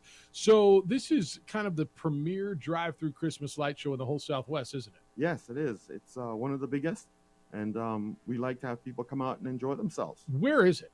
It's at the Sandia Speedway, which is out on the West Mesa. Yeah. The Atrisco Vista exit, and we're over there. This year we've expanded a little bit, and so we're up to about 2 miles of lights, and we have almost 400 displays this year. It's insane, and it's up and running. It started a few days ago. It's going to run all the way through New Year's Eve. And Lights of Enchantment is going to do a tree lighting event coming up on, you did that last week, the tree lighting. Yeah. But this is great. Family, friends, tradition. One of the most beautiful things that you get, and it's really become a tradition around here, hasn't it? Yeah. We've had people now who's been there for 3 years in a row. They love it. It's made them, a family tradition for them. And we love seeing them, and we love having them out. All right. Typically, it's $50 to go through there, correct? Yes. Our sweet deal today is $25, so it's half off. And you go on our website, sportsanimалabq.com, right at 9 o'clock. Click on the sweet deal icon, and you can take advantage of this. Garfield, you have a website. People can learn about it, maybe see some pictures and get inspired by this? Yeah. Our website is lightsoфenchantment.com. That's easy. And to buy tickets is holdmyticket.com. We should be on the front page there. Just click it, and you can get your ticket. Lightsoфenchantment.com. Go over there. You got 33 minutes before we go live on our website. You can take a look, really understand what it's about, and then I think you'll be inspired that you want to go through this. Garfield, best of luck with this. Have a great holiday season. Appreciate you coming by and spending a few minutes with us and have fun with this. Thank you. Happy holidays, everybody. You as well. Garfield's here to tell you about the Lights of Enchantment, and make sure you take advantage of our sweet deal. It's right on our website, sportsanimалabq.com, and go live at 9 o'clock. All right, 505-246-0610. When we return, I'm going to get you a few more emails. I got a bunch on the high school stuff, JJ, and we've got to get into this USA-Iran today, don't we? The political side. I believe. Football side. I believe that. This has become. I believe that we will win. Good versus evil, and it really depends which side you're on to define good versus evil, doesn't it? It's the World Cup. They're like, it's about soccer. Like, is it? Is it really? Winner advance. I think you're muted. Are you no? I saw your lips moving. Are you not muted? All right. I'm good. All right, now I hear you.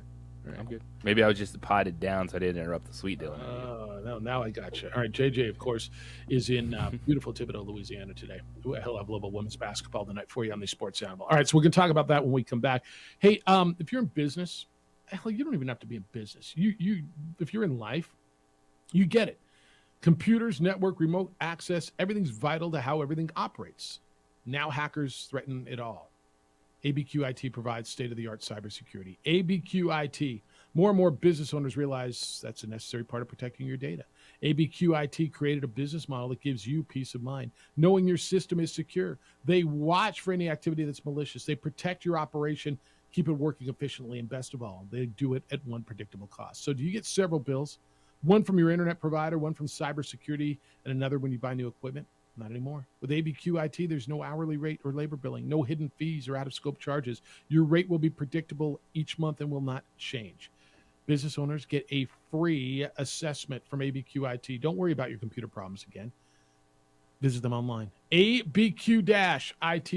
That's abq-it.com.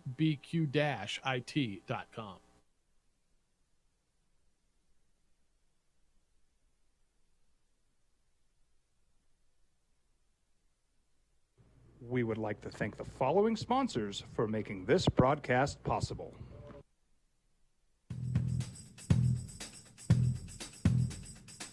International Protective Services is a proud supporter of ProView Sports and New Mexico Youth Athletics.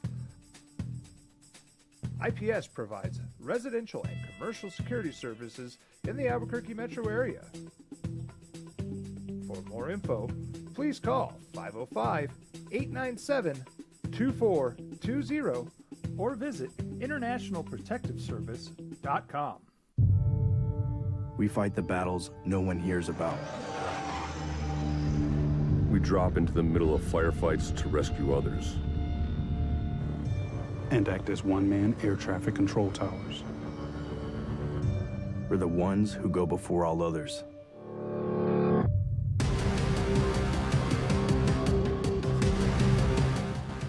U.S. Air Force Special Warfare are proud supporters of ProView Sports. Hi everyone, my name is Master Sergeant Jacob Groves. I am a Air Force Special Warfare pararescueman. Air Force Special Warfare are proud supporters of ProView Network and New Mexico Youth Sports. Air Force Special Warfare operators are critical thinkers. They maintain a high level of fitness, they take initiative, and they don't quit. For more information on Air Force Special Warfare, contact me at the number listed below. U.S. Air Force Special Warfare are proud supporters of ProView Sports.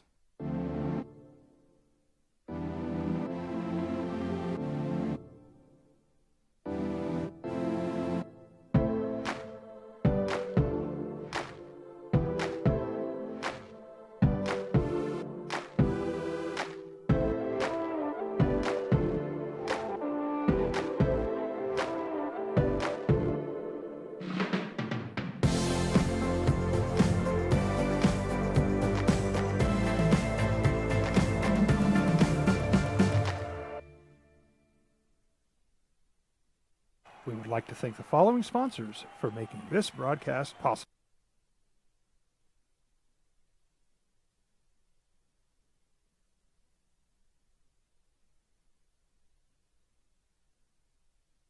We would like to thank the following sponsors for making this broadcast possible. Dream style stucco. Stucco is the way to go. A Southwest tradition, beautiful and durable. The perfect combination. Your favorite color, your favorite texture. You're gonna love it when they put it all together. Through any weather, nothing looks better. From the smooth to the rough, they really know their stuff. Nobody does stucco like Dream style stucco.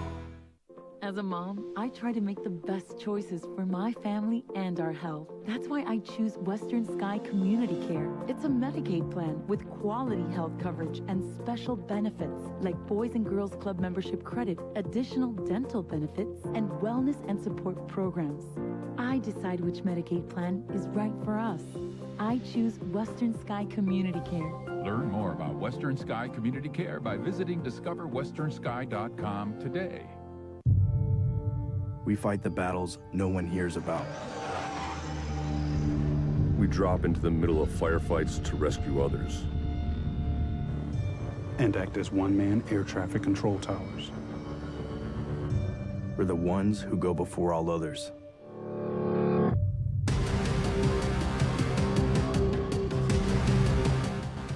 U.S. Air Force Special Warfare are proud supporters of ProView Sports. For your business or your home, Valley Fence stands alone. We're number one in New Mexico for a reason. It's the best fence you can own. Proudly serving New Mexico for over 50 years.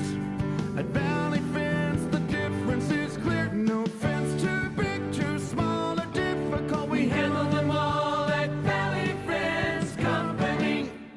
Don't sacrifice quality of flavor when you're in a hurry. Golden Pride offers ribs, fried chicken, green and red chili breakfast burritos, and Frontier Cinnabons.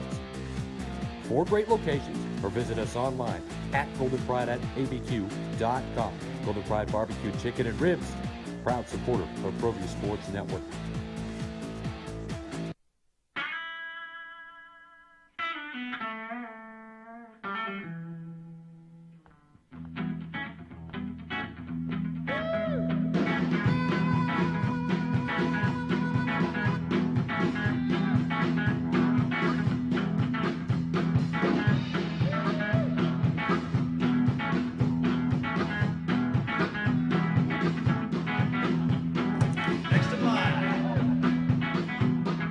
Rudy's is a proud supporter of ProView Networks.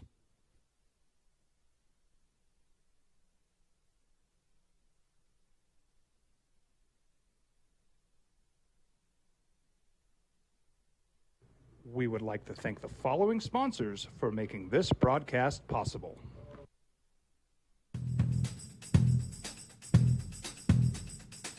International Protective Services is a proud supporter of ProView Sports and New Mexico Youth Athletics. IPS provides residential and commercial security services. Sports Animal. Get into that if you want. This was a Ron said Lakers pull and Alicia Chocomo and Jeff. Their collapse was worse than the Colts. Were the Lakers up 17 last night in the fourth quarter, and they lost to the Pacers. Pacers' first buzzer beater winner since 2014. JJ. Andrew Nebhard, the rookie, hitting a game-winning 3, 17-point lead with 10 minutes left in the fourth quarter. The Lakers blew, and LeBron was on the floor. Anthony Davis was on the floor. Oh, all them guys. Russell Westbrook was out there. Yeah, all of them. Name 3 Pacers. I don't know. Can you name 3 Pacers? Yes. You're staring at it. That ain't right. I'm not staring at it. All right. That's it. All right. I'm not sure where I want to go here. Do I want to go with Lamar Jackson's vulgar tweet? All right. You're probably better at this than me. All right. So some guy clapped at Lamar after they lost the quarterback. Another fourth quarter lead. Another one. And there was a tweet that said, when someone's asking for over $250 million guaranteed, like at Lamar and LJ_era8 at Lamar Jackson, games like this should not come to Jason Tuck. Let Lamar walk and spend that money on a well-rounded team. So basically, a fan saying, don't spend $250 million on him. He can't win. And how do you on the radio say what he said back? Basically, you've never been on a football field. You ain't done nothing but, and it was a vulgar term that had homophobic overtones. Is that a fair way to say it? Yes. Okay. You ain't. Yeah. It was. I mean, just not what you need your franchise quarterback doing. And there's John Harbaugh was out there because Jim Harbaugh's not his coach, but John Harbaugh was. Quote, I talk to these guys. We talk a lot about football, but we also talk about this stuff too, what goes on in terms of media and everything. Really just beg guys not to get into the Twitter world right after the game, especially after a loss. It's never going to be positive. It's not going to be a nice place, end quote. As much as you want to tell guys, hey, stay off the Twitter, guys love to see their praise and they want to see their haters too. And after a game, Lamar saw a hater and told him, you've never done anything but bleep to bleep. Right? Yeah. What? I guess the first one doesn't need to be bleeped, does it? I'm struggling with it. Well, I'm not even struggling. What do you do though? I'm struggling with what would I do? Here's this talent who, by the way, hasn't played really that great since the first 3 weeks. He was great the first 3 weeks, and he's been routinely marginal. And they've lost a lot of games where they've come from ahead to lose. Harbaugh continued. I think that kind of reflected in Lamar's response because what he said was just so out of character for him. It's not the way he speaks. It's not the way he talks. It's not the words he ever uses. I've never heard him say things like that before. I'm sure he's frustrated just like we all are. That's just a place you don't want to live right after the game. I know he understands that. But he did say it. And it's his account, and he did thumb it out. And I'm not looking to cancel Lamar Jackson. I mean, I'm just not. Frustrated player claps back at a guy who's clapping at him. Twitter's a bad place. The internet's a bad, scary, nasty, disgusting world. Right? I think it's kind of hard because you can look at it through various different windows. Okay. You know, because I think I'm not trying to say I agree totally, but I can see it. Guys in the locker room talk very differently than what they would probably do to us regular folk out. This is a normal person who, I guess, does not play football. So there's a little different type of skin, I'm guessing, you know, like the toughness of your skin. Can you handle somebody talking that kind of smack to you versus an outsider who's not part of the game, who's getting that abuse? You know what I mean? So I guess guys the like answer slapping each other's on the butts or something. It's a lot different than looking at it as a homophobic way. But some people could, you know what I mean? Like everybody's looking at it through very different windows and picking what they want out of it. So I think he probably does talk to other guys like that No, that's probably right. in the Not in to the his gym, coach. but not Well, it's coach. yeah, or it's not to his we're not superior. canceling Lamar Jackson. Yeah, Like but I that's think not happening. There's just so many different windows you could look at it. I think you're right though. He just got frustrated and just It's just don't hit send, man. Yeah. It's or just don't use vulgar language. Well, you just don't want to get caught up in the moment. We've all been there firing back at someone or seeing something on social media that you want to say. The best case is just move on. And if you want to say something, if you're Lamar Jackson, try to put the guy on blast, you do got to word it differently. Because there's plenty of athletes that are still saying things on Twitter that have been, making jokes back at the talking heads or just straight up fans that get their attention. Because that's what it's all about. People just want the attention. That's why they at that specific person, because they hope for a moment like that. And it wasn't a crazy comment. It was what Baltimore is actually dealing with, is how much guaranteed money do they want to give Lamar Jackson. Lamar Jackson is a good quarterback. He still wins way more games than he loses, but they have a bad habit of blowing leads in the fourth quarter this season, and part of that falls right on Lamar Jackson, who in the last 2 games is just 3 of 9 in the red zone. 3 touchdowns in 9 attempts, and it feels like that's an offense that shouldn't have a problem in the red zone with Lamar Jackson. All right, so what should there be discipline on this? The NFL is very, very conscious about their image. You've got a quarterback who, Steph, I agree with you, was frustrated, went online and told some person that clapped at him that you don't play football and all you do is eat bleep. And so then he deletes the tweet. So by deleting the tweet, he obviously understood he crossed the line, though he denies that he's insulting anyone's sexuality. And it's possible that he didn't intend to come across as homophobic or anti-gay, but it's a foolish phrase to use and open that possibility. He did that. And that's where this whole interpretation of homophobic from a large group of people out there. And so this look, it's a bad look for a franchise quarterback. You don't need your franchise quarterback out there telling someone that, right? I mean, that's part of being the public eye, man. You're gonna get clapped at. It's just part of how it is. If you're going to accept the praise and the pats on the backs, you're going to have to accept some guy saying you're not worth $250 million and just realize, move on, and it's some guy with a phone in his hand. But do you believe? I mean, do you fine him $10,000? What do you do? Because it feels like there is precedent, JJ, for these sorts of things, and you can tell me, and I agree with you that this is low on the infraction level, but it probably registers on the infraction. Yeah, it's a FedEx envelope in your locker. Make a nice donation. Yeah, right? On Giving Tuesday, here, donate 10, 12, 15 grand, whatever it is. Yeah, and you the move league on, can and I say think we that's feed 'em. fair and fine in this instance, is you understand, like, all right, you're NFL quarterback, you're representing the Ravens and the league. Certain things you can't put on social media. We just saw that whole situation play out with Kyrie Irving because your opinions still reflect back on your employers, even when it is your social media account.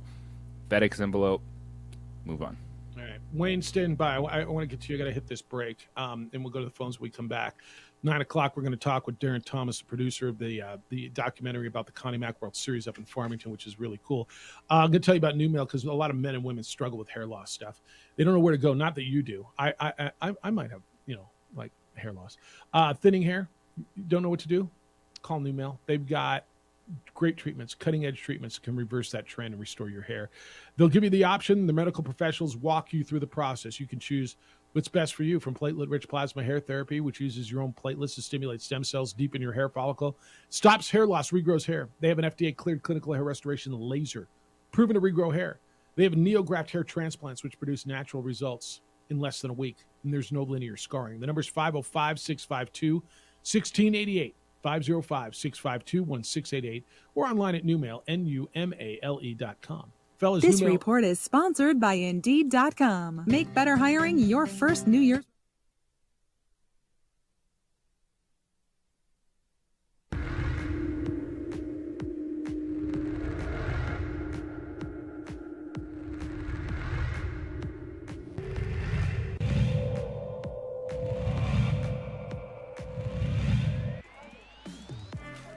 So we approach the halfway point of the second half. Penny Hashkin's behind the defense now. A chance to knot this. It's a 2-goal game as Penny Hashigan gets a beauty from her sister Maddie Hashigan.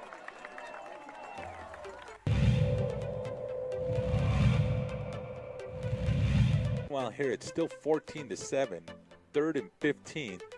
Montoya, it's just a draw.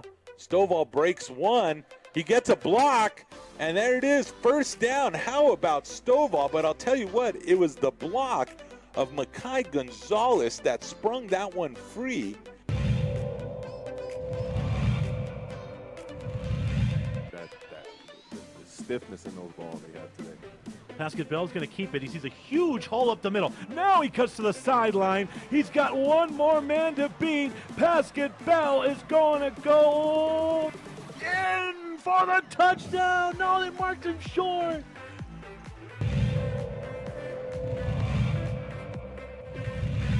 For her team as she feeds that one.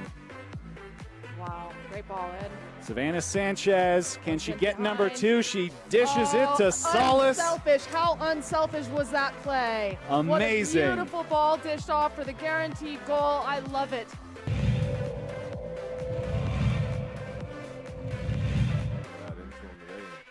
Help these guys out. He's out in motion at the top. They'll hand it up the middle instead. Huge hole. He's shot out of a cannon, and he is in. It's a touchdown for Andres Villalobos.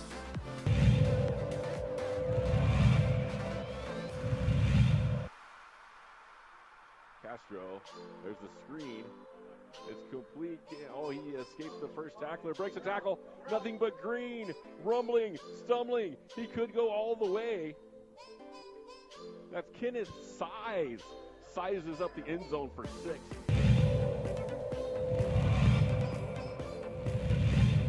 With the body language, Jackson went to the sideline and gave his coach a little bit of a handshake. Oh. Interception right into the hands of Gabe Pino, and Pino's off to the races. It's a touchdown for Volcano Vista.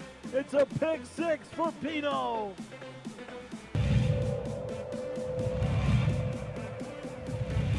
Fires score on a 47-yard run for Villalobos. The extra point was no good, and it's 14-6.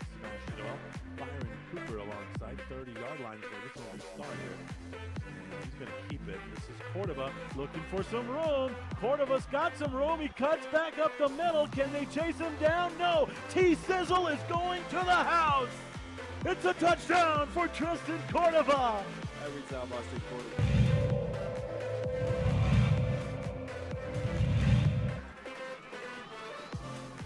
Lovington can be dangerous from here. We'll see what they do. Lucas Contreras, he goes for goal, and he's got it!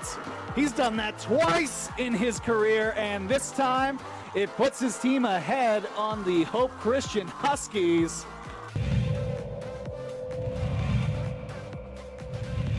And welcome back here. Right on time for the second half. He goes for goal, and he makes it! Are you kidding me? Brian Ramirez saw the keeper sleeping, and he just did him right off the kickoff. Oh, my goodness.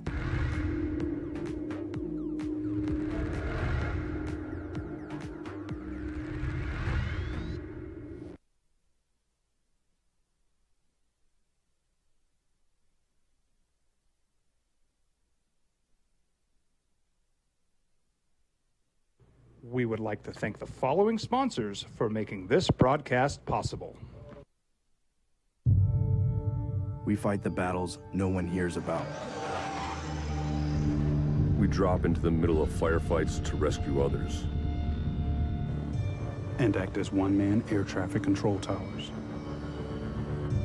We're the ones who go before all others.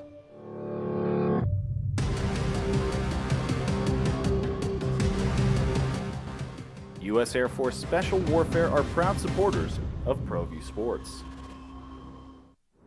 Hi everyone, my name is Master Sergeant Jacob Groves. I am a Air Force Special Warfare pararescueman. Air Force Special Warfare are proud supporters of ProView Network and New Mexico Youth Sports. Air Force Special Warfare operators are critical thinkers. They maintain a high level of fitness, they take initiative, and they don't quit. For more information on Air Force Special Warfare, contact me at the number listed below. U.S. Air Force Special Warfare are proud supporters of ProView Sports. These are more than just the sounds of a safe place to go after school. These are the sounds of interest being ignited and of mentors making an impact. At Boys and Girls Clubs, we don't do just one thing. We do whatever it takes to meet the needs of every kid who comes through those doors. Because whatever it takes is what it takes to build great futures. Top of the hour, we're going to talk with Darren Thomas, the producer of the documentary which airs tonight on CBS Sportsnet on the Connie Mack World Series. So let's get through as much as we can. Wayne, good morning. Thanks for holding. Hello, Wayne. Well, thanks for taking my call, guys. I think it's so. Oh man, I'm echoing it bad. I think it's so bad how it's so scrutinized about freedom of speech. I mean, we have the right to speak whatever, and I get it. Like when you're a president or an athlete, you're scrutinized a lot more as far as what you say. But so many times, just as non-public figures, we do have banter back and maybe say things. But it's weird how when an athlete says it, it's scrutinized at a whole different level as far as is there gay undertones, or I mean, so many times when I was growing up, when something was done, we would say that's gay, but it was not meant as a negative term to anybody with a different sexuality. It was just a phrase or just making a comment. And I think sometimes now, when these athletes make an offensive term or just get frustrated with somebody, they're viewed in a lot. It's almost scrutinized even higher, and trying to find even something more than what it really is. I get it. He probably shouldn't have said that, obviously, because of who he is. But I don't fault him for saying something back. But I do fault the media and everyone else for trying to make it more than what it is as far as being a sexual undertone. I think everybody has a right to speak up and say their things. Yes, you got to be more careful as an athlete or a president on Twitter, but I think you need to be. I think the media has to be a little more gracious when somebody does say something out of emotion, that it's not a negative sexual undertone. It's just someone being an a-hole back to a fan, and leave it at that and not read more into what it really is. All right. No, I appreciate you, Wayne. Thanks. I think there's things, JJ, that you could say back in the day that probably are considered you shouldn't say anymore, and he can say whatever he wants, and there might be some consequence. He just answered his own question, even though he tried to talk in circles. You're representing, and not just yourself. Like, no one's screaming to cancel Lamar Jackson. Like, no one is. Was it a bad tweet? Absolutely. And you wouldn't want Lamar Jackson, Tom Brady, anyone to be putting stuff out there like that, clapping back at a fan. And that's why we're saying you're probably going to get a note from the NFL send them some money because you're still representing your team in your league. And if any of us put that on Twitter in our instances, our employers would have the same thing to say, like, hey, don't do that. Yeah, if we're lucky. Mike, good morning. Hello, Mike. Hello. Hey, what's up? So, first of all, I just wanted to, chime in on this Lamar Jackson thing. I want to start by saying I don't like Lamar Jackson. I never have been a fan. I'm actually a fan of a team that's in his division, so you can see why I don't like him. But I have to say, am I the only one that, sees it? If he's telling a guy to eat some bleeps, that's actually pro-gay.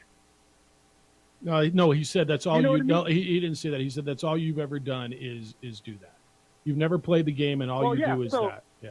So I think that's actually pro-gay, to be honest. Okay. But, yeah. So I just had to, I'm trying to see the silver lining here. And one more thing I want to say is this is just a quick hot take.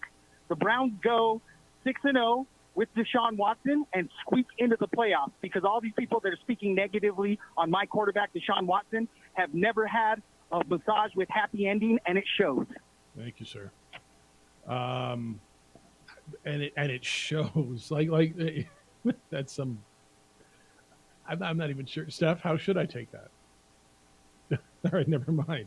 All right, Lenny, what's up? Take us to the break.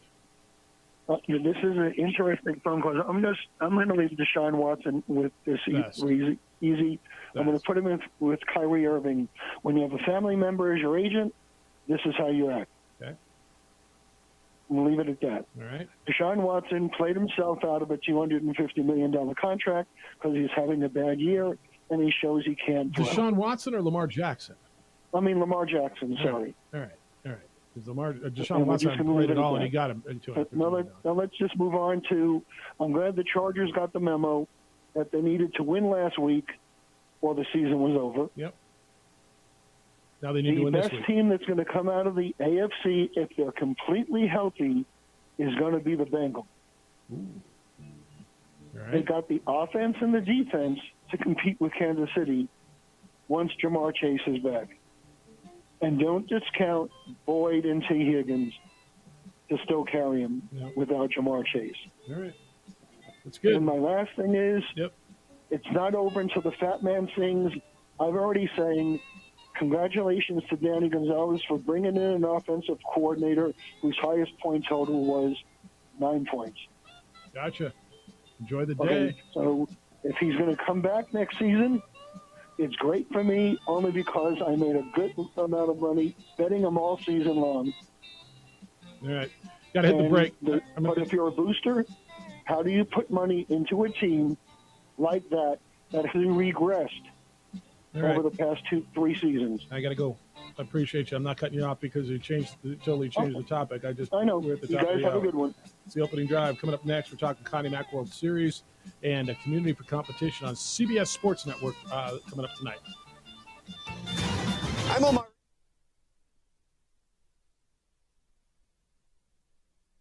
We would like to thank the following sponsors for making this broadcast possible.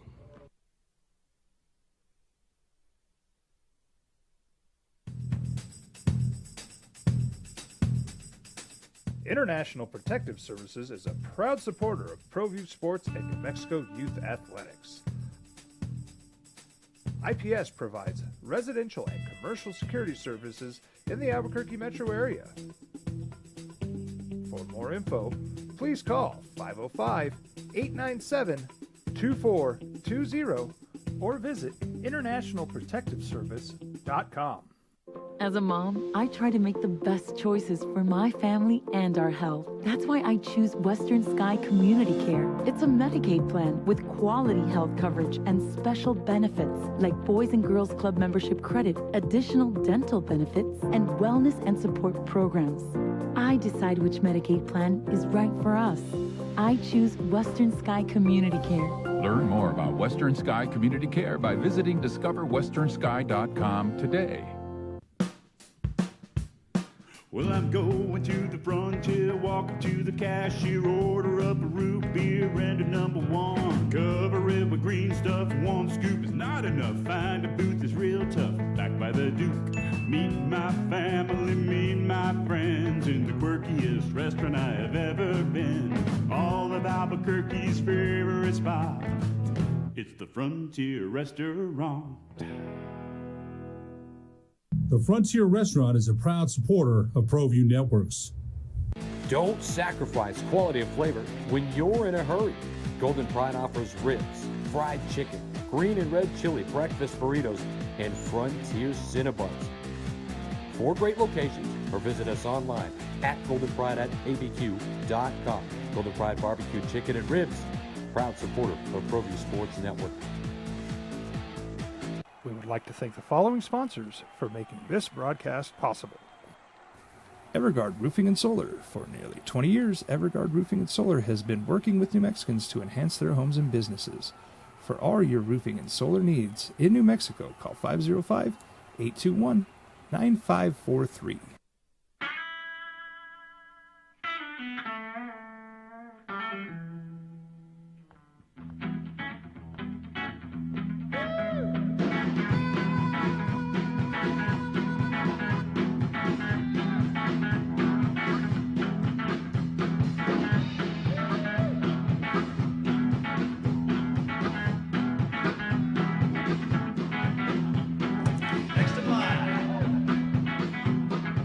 Rudy's is a proud supporter of ProView Networks. We fight the battles no one hears about. We drop into the middle of firefights to rescue others. And act as one-man air traffic control towers. We're the ones who go before all others. Well, I had the honor this last summer being up in Farmington and calling the championship game of the Connie Mack World Series. And the Connie Mack World Series is one of our state's gems. It's one of the great events that our state holds on an annual basis. And for 57 years, the community up in Farmington has supported that event. And this year, CBS Sports Network got involved with it, and we got a bunch more national TV. It's the opening drive. Jeff Symbieta and JJ Buck. JJ worked with Darren Thomas on this project, and he was up there. And tonight, 8 o'clock Mountain Time on CBS Sports Net will be the premiere of a 1-hour documentary called The Connie Mack, a Community for Competition. And it's about what it means to that community and why that event's been there, how it's been there. And I'm really looking forward to this. Have you ever been up there for that? I have not been up there for that. It's one of those where I think everybody should get up there. Darren Thomas is the producer of this of the documentary. He joins us this morning. Hey, Darren. Good morning. How you doing? Good morning, Jeff. How are you? Life's good. Life's really good. Hey, talk to people about why you wanted to do this, because it's quite the undertaking to put together a 1-hour piece on this, and little Farmington, New Mexico, with this event. Why'd you want to do it, and what you discover as you were getting into it? Well, my journey to the Connie Mack started, I think, 2 years ago, and actually a little over, quite 2 years ago, but in 2021, I received a call from actually a mutual friend of ours there at Steve Davis, and they had said, Connie Mack's been being broadcast. I know your company does that stuff. Would you be interested in taking a look at this up there? And we did. And it was kind of last minute because of COVID, and we ended up coming in and doing it. And I knew nothing about it, which was unusual, being a sports guy. I love sports and sports stories. And got up there, and I thought, man, this is amazing. You're in a small town. I walk into this facility, and I'm dumbfounded by it. I'm like, why is this place that does not have a professional or a semi, or right, minor league team have this facility?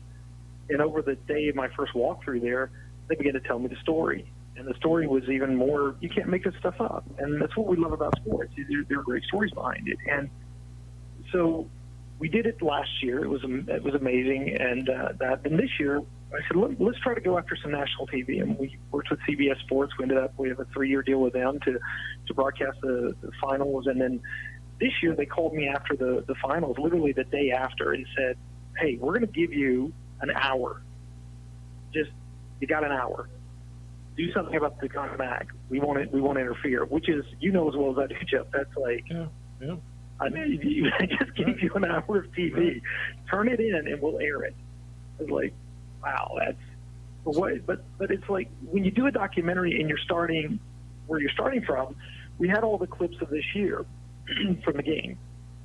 I knew the basic story about how this came about, and then it was like, well, we need to get some supporting interviews. We need to do that. So it's really kind of like Iron Chef. We had a 1 hour doc on television or cable television is 44 minutes.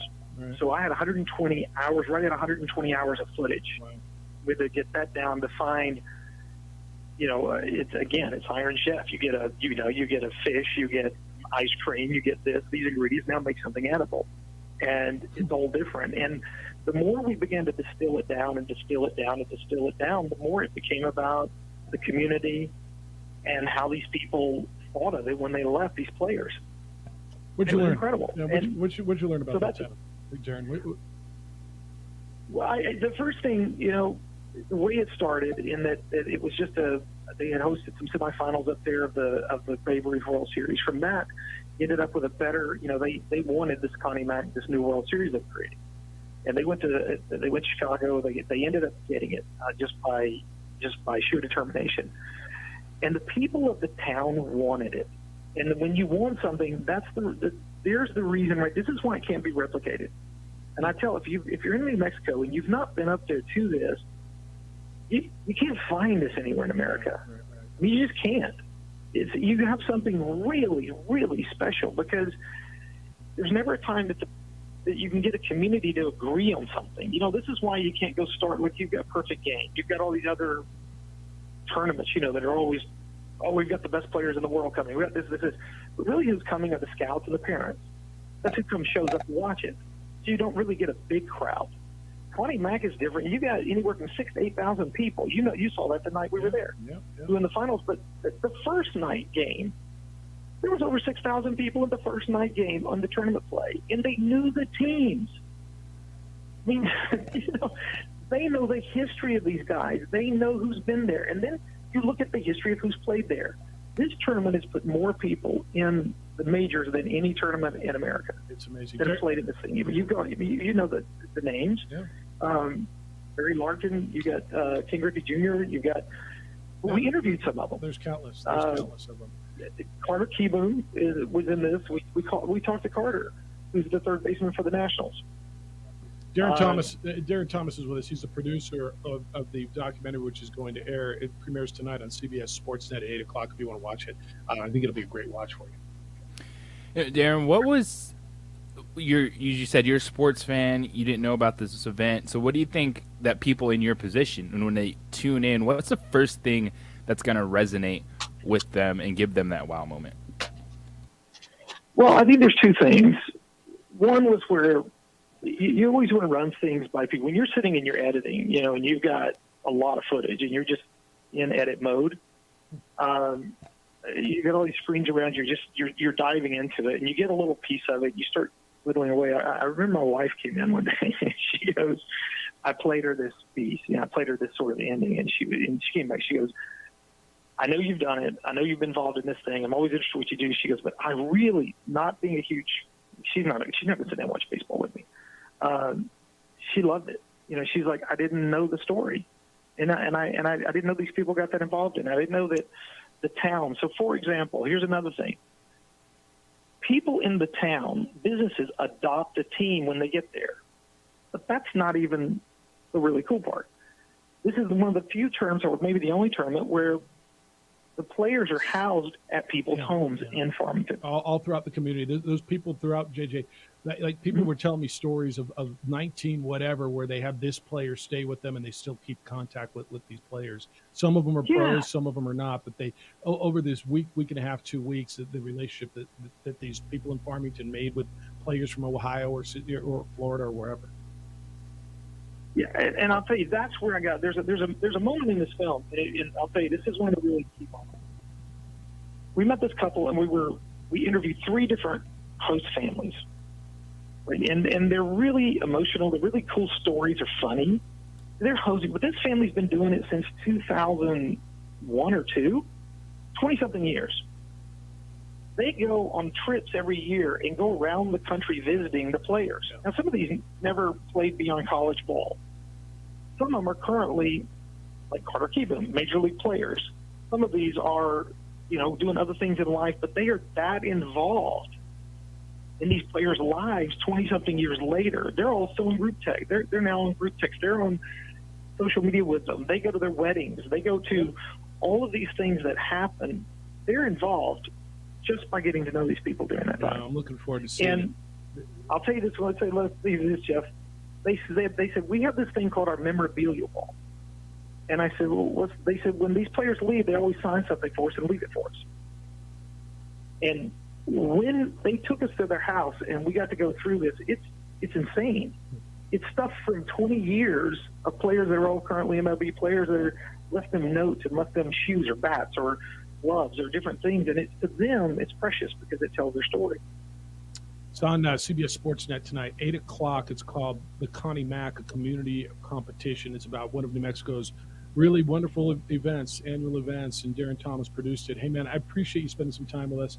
Good luck with this. Congratulations on it. I know you're obviously just listening to you. You're really proud of it. I can't wait to see it, to hear it, and to feel it and live it tonight. And so thank you for spending some time with us. Well, Jeff, we appreciate it. You did a phenomenal. They're going to hear you as we go through the various games this year and see some of the play stuff. They'll hear your wonderful voiceover, which we were super glad to have you a part of it because you're part of Mexico. So man, we appreciate it. That means a lot. Thank you, Darren. Be well. We'll talk to you soon. Take care. Make sure you watch this. This is going to be great. And I can't wait. I'm going to record this, not just because my voice is on it, but because I'm looking forward to seeing what they do with it. And I think, like I told you, when I got back from that, and it's been a long time since I've been up there, I forgot how special it was. He's not wrong. It's this little community that has this gigantic event, and it's special. And to his point, I don't know how many places in America you get something like that. Not many. Yeah, it's pretty special. Speaking of special, you can be part of something special. It's Giving Tuesday. Coming up next, we're going to talk with Brittany Scanlon from Special Olympics New Mexico and talk about what they do and ask you if you're able to help them out on Giving Tuesday.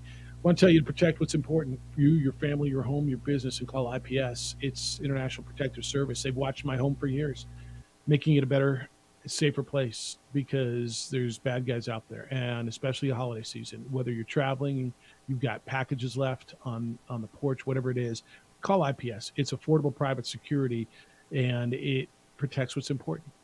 Businesses, homes, families. Give them a call and protect what's important to you. Back in 2006 is when this all started. IPS started back then. Aaron was protecting homes in Fort Hills. And now hundreds and hundreds of homeowners and business owners all over Albuquerque rely on IPS with highly trained armed guards and 24-hour patrols. Committed to our city and to your protection. Call IPS at 505-897-2420, 505-897-2420, or online at ipsglobal.com.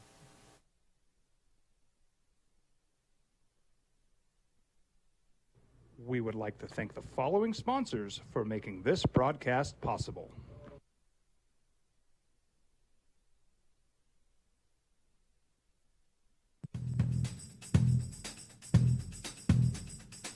International Protective Services is a proud supporter of ProView Sports and New Mexico Youth Athletics. IPS provides residential and commercial security services in the Albuquerque metro area. For more info, please call 505-897-2420 or visit internationalprotectiveservice.com. As a mom, I try to make the best choices for my family and our health. That's why I choose Western Sky Community Care. It's a Medicaid plan with quality health coverage and special benefits like Boys and Girls Club membership credit, additional dental benefits, and wellness and support programs. I decide which Medicaid plan is right for us. I choose Western Sky Community Care. Learn more about Western Sky Community Care by visiting discoverwesternsky.com today. Well, I'm going to the frontier, walking to the cashier, order up a root beer and a number one. Cover it with green stuff, one scoop is not enough. Find a booth is real tough, back by the Duke. Meet my family, meet my friends in the quirkiest restaurant I have ever been. All of Albuquerque's favorite spot, it's the Frontier Restaurant. The Frontier Restaurant is a proud supporter of ProView Networks. Don't sacrifice quality of flavor when you're in a hurry. Golden Pride offers ribs, fried chicken, green and red chili breakfast burritos, and Frontier Cinnabons. 4 great locations, or visit us online at goldenpride@abq.com. Golden Pride Barbecue Chicken and Ribs, proud supporter of ProView Sports Network. We would like to thank the following sponsors for making this broadcast possible. Everguard Roofing and Solar. For nearly 20 years, Everguard Roofing and Solar has been working with New Mexicans to enhance their homes and businesses. For all your roofing and solar needs in New Mexico, call 505-821-9543.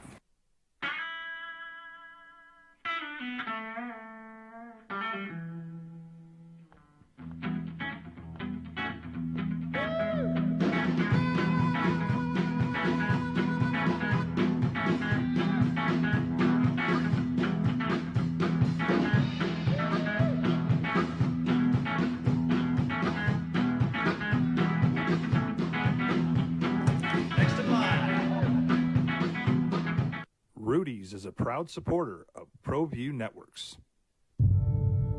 We fight the battles no one hears about. We drop into the middle of firefights to rescue others. And act as one-man air traffic control towers. We're the ones who go before all others.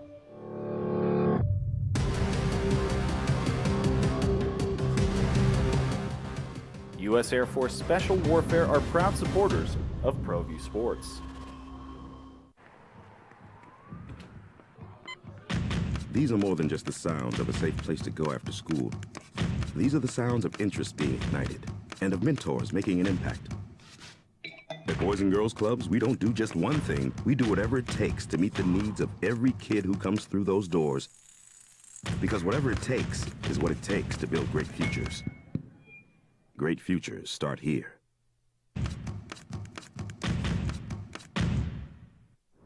Hi everyone, my name is Master Sergeant Jacob Groves. I am a Air Force Special Warfare Pararescueman. Air Force Special Warfare are proud supporters of ProView Network and New Mexico Youth Sports. Air Force Special Warfare operators are critical thinkers. They maintain a high level of fitness, they take initiative, and they don't quit. For more information on Air Force Special Warfare, contact me at the number listed below. U.S. Air Force Special Warfare are proud supporters of ProView Sports. Well, I'm going to the frontier, walking to the cashier, order up a root beer and a number one. Cover it with green stuff, one scoop is not enough. Find a booth is real tough, back by the Duke. Meet my family, meet my friends in the quirkiest restaurant I have ever been. All of Albuquerque's favorite spot, it's the Frontier Restaurant. The Frontier Restaurant is a proud supporter of ProView Networks. International Protective Services is a proud supporter of ProView Sports and New Mexico Youth Athletics. IPS provides residential and commercial security services in the Albuquerque metro area. For more info, please call 505-897-2420 or visit internationalprotectiveservice.com. 6 o'clock Mountain Time, the documentary on CBS Sportsnet on the Connie Mack World Series up in Farmington. Good watch. Set your DVRs. I think you will enjoy it. Opening drive, Jeff Symbieta, JJ Buck. So today, as you will hear throughout the day, is Giving Tuesday, and you will be asked by many, many places, nonprofits, to, if you can, to help out. And we are asking you, if you are able, to help with Special Olympics New Mexico, because what they do in our community is tremendous. And want to talk with Brittany Scanlon, who is the corporate relations manager for Special Olympics New Mexico. Good morning, Brittany. How you doing? Hi, Jeff. I'm well. How are you? We're well. Thank you. Appreciate you spending some time with us. So when I was approached with Giving Tuesday and they said, hey, who would you like to work with?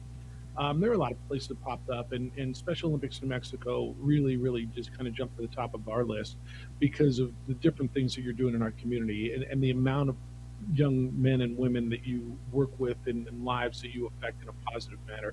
Talk a little bit about if people can help today, where that money would go, what it would do. Yeah, definitely. And thanks for thinking of us. We are statewide. And so it's really cool that the New Mexico community does really rally around our athletes. So we provide annual sports training and competition for children and adults with intellectual disabilities in our communities. And it's really special. We do 12 different types of Olympic-style sports. And it's just really cool to see what these guys are able to do and what they're able to learn and how it does impact the community, like you said. You know, there's families and hundreds of families who work with you and you work with. And I know how special it is to the athletes, the Special Olympians, but man, their families, certainly it means a lot to them as well. Absolutely. And we do typically see that spark, that change that happens in a family when they do get involved. You know, they find their place, they find like-minded people, they find people that are just out there trying to support their kids and give them as many opportunities as they can. And it's really cool to be a part of. And, you know, so many regularly abled kids, and I mean, especially you guys on the Sports Animal, you know what sports mean, you know what sports can do to the community and that togetherness feeling. And so being able to give that to our athletes who maybe have never experienced that before or been invited to anything or been included in any sort of team, it really does change lives. Brittany Scanlon is with us. She is with Special Olympics New Mexico on this Giving Tuesday. And Brittany, of course, you guys are looking for donations to fund everything available, but what about time? You know, if people want to volunteer, or there are opportunities for them to help out. Maybe they can't do it financially, but they have time to give. Definitely. And we do have games, like I said, all year long. We have different sports seasons throughout the year, and the most recent, or the one coming up this weekend, we do have a walk. And it is taking place at Grace Church on the corner of San Antonio and Louisiana at 8 o'clock on Saturday. How many Olympians do you work with a year, Brittany? When on a regular year, how many athletes do you work with? 3,700. Wow, from all over the state. So this nearly 4,000. Yeah, and we're looking forward to having a bunch of the Special Olympians out at the New Mexico Bowl coming up on the 17th of December. And I know your Athlete of the Year is going to go out for the coin toss and be part of that. And just looking forward to having them out and let them enjoy that day coming up here in a couple of weeks. Totally. We can't wait for that. All right. You can go to our website, sportsanimalabq.com. And you can click on the link there and you can help out with Special Olympics New Mexico on this Giving Tuesday, or they can go to your website. How do they get information about what you're doing, Brittany? Yep. So they can go to our website, which is sonm.org, and click on events, and they'll be able to see everything we have going on. We do have a 2-times match from a sponsor today, from Molina Healthcare, who is going to match up to $3,000 this Giving Tuesday. That's really cool. If you can, if you are able, and if you're thinking about, what can I do? I'm hearing a lot about Giving Tuesday. I want to give back. To whom should I give? Special Olympics is a great organization. What they're doing in our community is so important, and it's so special. SONM, that's Special Olympics New Mexico, sonm.org. You can go there, go to our website, sportsanimalabq.com. She is the corporate relations manager for Special Olympics New Mexico, Brittany Scanlon. Brittany, always appreciate the conversation. I know we'll see you here a bunch over the next few weeks, but thank you for spending some time with us. Thank you guys for having me. Be well. Brittany Scanlon. On Giving Tuesday, think about them. And if you're able, if you can, we ask you to consider Special Olympics. All right, back to it. It's us the rest of the way now. That was a lot, huh? It was. 505-246-0610. All right, you want me to read you some texts that came in this morning? Oh, goodness. What are they saying? Bowl season. Nick Carparelli, the executive director of Bowl Season, was on with us. Bowl Season is a former Football Bowl Association. How many good ideas did you pass up to choose bowl season as an organizational name and not just a time of year? You know the answer to that. Was in on that process. Bowl season is the name of the organization now. So Jera, we had Jerry Kill on, New Mexico State's head coach for football. He said, old Jera is now implying that other teams are scared to play MSU. I laughed so hard I fell off my chair this morning. Okay. Nobody wants to play him, though. I mean, it's not like anybody's lining up to play him. And then on Lamar Jackson on his tweet. These prima donna NFL players need to realize that they get paid because of the fans. No fans, no revenue, no multi-million-dollar contracts. So fans pay the players. Therefore, fans have the right to be critical. Just saying. Lamar clapped back, and probably in an emotional state, to a fan who basically said, "Don't pay him." Well, I guess when you're the amount of money you pay for an NFL Sunday ticket, you can feel like you're paying salaries, but that's part of it, isn't it? Yeah. It's just the reality of it is you take away that last sentence and it's fine. It really is. Like, you don't like it, but if you want to tweet back at someone on Twitter with a comment, a lot of people just kind of, roll their eyes at it, but it's not that like what you said in middle school you can't say as a professional quarterback. It's pretty simple. I think these organizations should start making it into their contract that if you have a social media page, no matter what platform, it has to be tied in with someone who's like a middle person. Like everything you're going to send out has to hit this person. They review everything and then they publish it for you. Somebody's got to make a decision on what goes, right? I mean, the bottom line is there's got to be common sense, and you're responsible for what goes out with your name on it, right? I mean, look, and JJ's point is we've all hit send on something that you probably want to pull back in, and what I mean, you do this more than me, man. Just stay out. Don't be emotional. Put your phone down. I mean, what's the answer? Yeah, there's, I've had things like this on the 0.00001% scale of people, because on the radio they hear you, they say things about you and you suck and you this, and would I have responded differently 8 years ago than I do now? Absolutely. There's things I see and I go, whatever. Like, you're not deciding whether I'm getting paid or not this week, so I'm not hitting send or anything. I think that's fair. Look, I mean, everybody's a better bowl director than I am and a better radio host than I am, and I get it, and that's cool. I just somehow lucked into these positions, and whatever. I mean, I'm fine with it. And you get the same thing. And so, Steph, for us, it's on a much smaller scale than Lamar Jackson, but you feel someone clapping back at you, hitting you, insulting your manhood, your professionalism, your livelihood, whatever it is. Instinct is I want to fight back, and it's hard sometimes to just say, I got to eat it. I got to eat it. And unfortunately, or fortunately, I mean, that's just part of what you set up. The more public you are, the more scrutiny you're going to take.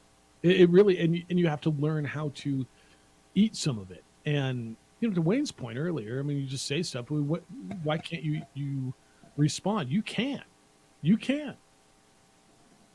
but you're responsible for whatever it is you say, right? Lamar's not getting arrested. I don't even think he's getting fired.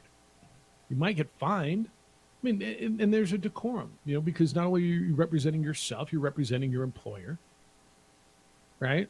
Well, no, it's just my account. It's not my employer. Well, but you work for them and you're representing them. So you got to consider all that. This isn't easy. I mean, the easy part is just don't do it, but that's not today's world. And so if he'd have said back, man, you don't know anything that you're talking about. You've never played the game and you're a fool. Okay. Like we never would have seen it, right? Yeah, it wouldn't have been a talking point. And so how do you clap back? All right, when we return, can we get into a little bit this USA Iran thing today? And how Iran. Is it Get Iran? it right. Iran. Man, that reporter to Tyler Adams, Something else. he handled it so well. There's a few Good things I on would him. have loved to hear him say right back, but I thought he handled it really well. It's the opening drive on 95.9 FM and AM 670 Sports Animal. Football fans, Bourbon and Boots is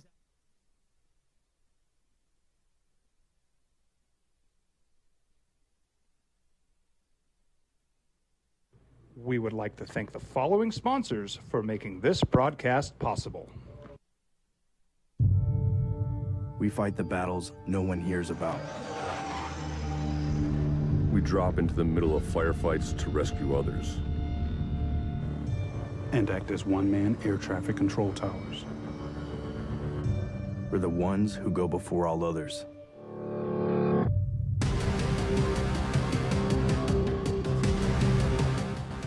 U.S. Air Force Special Warfare are proud supporters of ProView Sports. Hi everyone, my name is Master Sergeant Jacob Groves. I am a Air Force Special Warfare pararescueman. Air Force Special Warfare are proud supporters of ProView Network and New Mexico Youth Sports. Air Force Special Warfare operators are critical thinkers. They maintain a high level of fitness, they take initiative, and they don't quit. For more information on Air Force Special Warfare, contact me at the number listed below.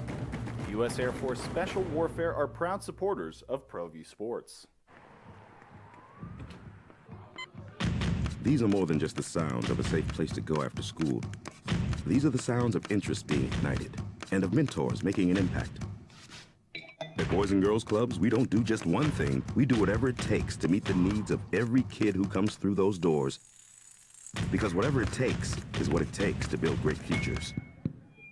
Great futures start here.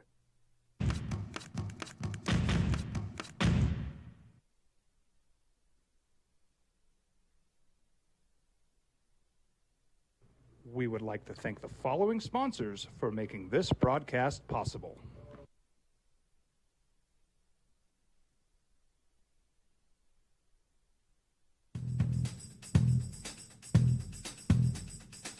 International Protective Services is a proud supporter of ProView Sports and New Mexico Youth Athletics.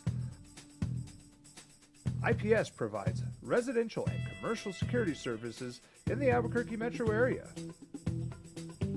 For more info, please call 505-897-2420 or visit internationalprotectiveservice.com. As a mom, I try to make the best choices for my family and our health. That's why I choose Western Sky Community Care. It's a Medicaid plan with quality health coverage and special benefits like Boys and Girls Club membership credit, additional dental benefits, and wellness and support programs. I decide which Medicaid plan is right for us. I choose Western Sky Community Care. Learn more about Western Sky Community Care by visiting discoverwesternsky.com today. I'd have to look it up. Yeah. The easiest thing is win in advance for the United States. Yeah, to win a game. So this has become political. The Iranian government has asked FIFA to expel the United States from the World Cup. Of course. That didn't happen. The Iranian team did not sing their national anthem, and evidently they have been threatened. Their family has been threatened with violence and torture if they do not sing the national anthem or if they are involved in protests. There are a lot of protests going on, obviously, right now in Iran, human rights protests, women's rights. And so yesterday at the press conference, one of the, who was it? Which athlete was on, which player? Tyler Adams for the United States. An African-American player was asked about how he can represent a country that discriminates against black athletes, black people. And he handled it very well and talked about the progress that's being made. He didn't clap back and said, how do you represent a country that that doesn't recognize women's rights, which would have been, I mean, a terrific clap back. I don't know, well, sir, how do you represent a country that discriminates and treats women so poorly? But he didn't. This has become the good guys versus Satan, and it really, I don't know what that noise is doing. Okay. I don't know where it's coming from. This has become the good guys versus Satan, and it depends on which side you're on, who Satan is, isn't it? Yeah, there's United States on their, guess what, social media account, where it kind of got started is they posted a graphic of the Iranian flag without, I guess, the government symbol. Why do they do that? On it. It was the Islamic symbol that's in the middle. They just had the flag without the Islamic symbol in the middle. They were taking a shot, so they kind of opened the door to this, and then you have players and coaches that are going to sit there and answer the questions, and they've been fantastic. I thought Tyler Adams, to sum up what he said, simply was, well, hey, we have people in our country that are willing to listen and learn and work and move forward, even though things aren't always great. It's like, yeah, right, handle that really well. And this is what happens, man. This is the World Cup. You have countries that handle things so differently. It is being played in a country that has this because of bribery, and they paid FIFA off to be here. So there's so many things outside of soccer that are going on that it's inevitable that these things are going to trickle into the conversation. You can't completely separate the two. But if your players, Tyler Adams, United States, the few that did speak on it over the last couple of days, they handled it phenomenally. To have strong, solid answers, don't dig themselves a hole, don't throw anyone else under the bus. And when it's all said and done, it's about getting 3 points. It's about scoring goals today, and that will be the ultimate scoreboard, is winning this game over Iran. So, but this whole off-field thing really started when the United States Soccer Federation changed the Iranian flag on the social media page. That was to highlight the struggles of the women protesters inside the Islamic Republic. And so, whether their intent was or not, it created not just a huge distraction for its own team, but it created this big, gigantic. I mean, look, I'm struggling feeling how we're angels here, you know, by changing another country's flag. Not angels. It was. I just got to understand it. If you're going to make a statement, then people are going to call you out on it, and you got to have your team prepared, because they're the ones that are going to get the questions. It's the players, it's the coach when they do their media sessions, and it's not one of the ones where you can control who's in that room at that point in time. Like we've seen it in a lot of other places. Yeah, I mean, the head coach, Greg Berhalter, was asked why he hasn't asked his country to remove a aircraft carrier or warship out of the Persian Gulf, because that's the soccer coach's job. Right? I would have been like, well, maybe it'd be different if I was, say, Bill Belichick, but I'm just a soccer coach. Funny. So this is after they changed the flag. The U.S. changed the flag on social media. The Iranian state-aligned media agency, which is called Tasnim, tweeted that Team USA should be kicked out of the World Cup. And then you got all the grilling and the pronunciation of the country Iran. It's Iran. This whole thing. I mean, just the animosity at the press conference was unbelievable. CNN reported yesterday that Iranian family members have been threatened with jail and torture if the players don't, quote, behave ahead of this match.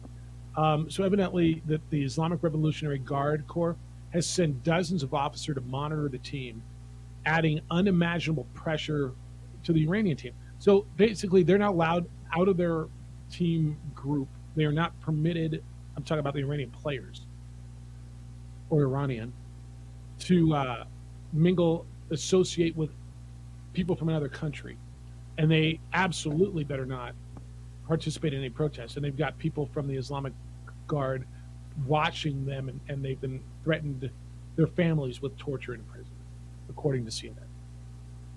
This is they've actually, spoken out, and that's why there's so much pressure on the Iranian players in this, because they've made some statements that they do support the protesters, and you can only imagine the pressure that they're under now that they're feeling it with threats to their families and everything that's going on. And oh, by the way, you're there to play a soccer game today. Yeah.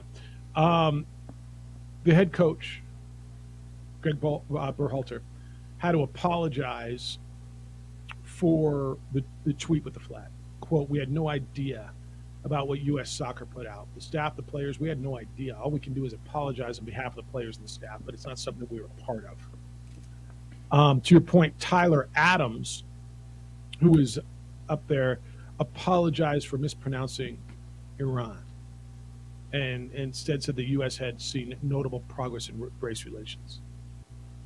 Obviously, they'd rather talk about soccer than being called the Great Satan, is what the Iranians call the United States, the Great Satan. There's a lot riding on a damn soccer game today, isn't there? There is.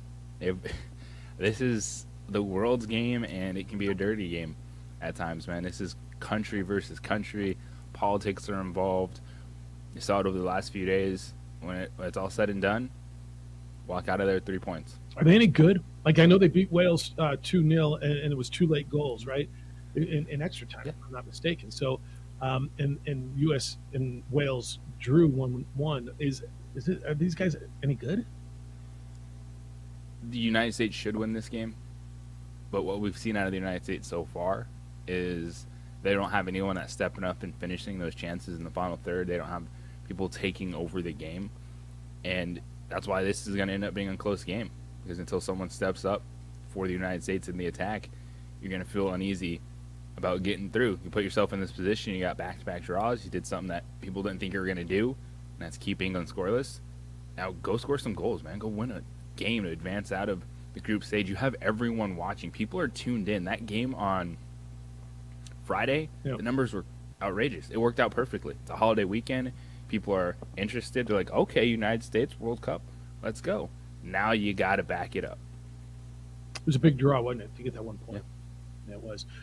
Text line says, Iran, a terrorist nation who's against individual freedom, who are an evil nation, can go pound sand. Don't forget 493 American hostages in the 1980s. I don't think anybody forgets that, or at least you shouldn't. Wow. This is... I guess, I was so busy with everything yesterday, and I kind of caught up late afternoon. I looked up, and all that was on my TV was Iranian soccer rhetoric, and I'm like, what the hell, man? Like what? And then I started diving into it a little bit, and yeah, there's a lot there. I mean, a whole lot there. Something. All right, 505-246-0610, 888-922-0610. We'll come back, wrap things up for you, get you up to date on everything that happened whilst we've been on the air. It's the opening drive. Jeff, JJ, Steph, and Adrian on 95.9 FM and 670 Sports Zone.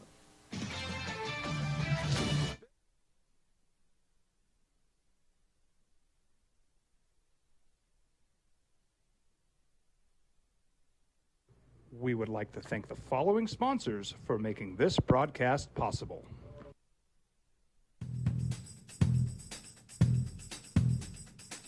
International Protective Services is a proud supporter of ProView Sports and New Mexico Youth Athletics. IPS provides residential and commercial security services in the Albuquerque metro area.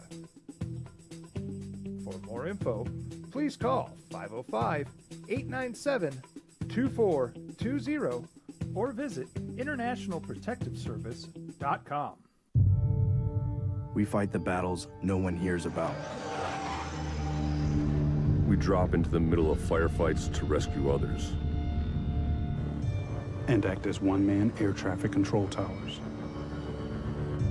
We're the ones who go before all others.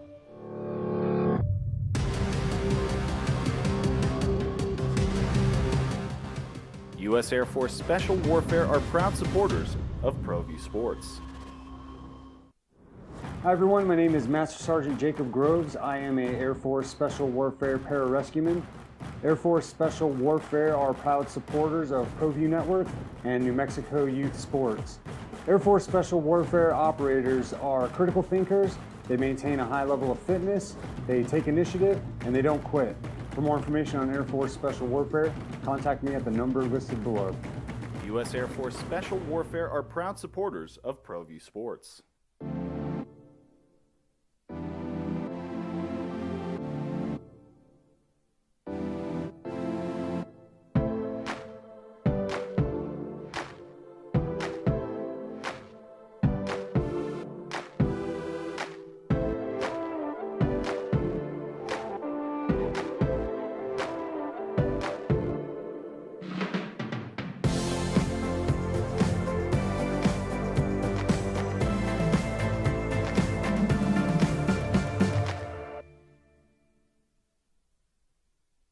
We would like to thank the following sponsors for making this broadcast possible.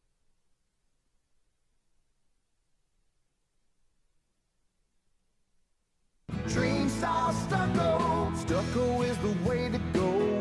A Southwest tradition, beautiful and durable. The perfect combination. Your favorite color, your favorite texture. You're gonna love it when they put it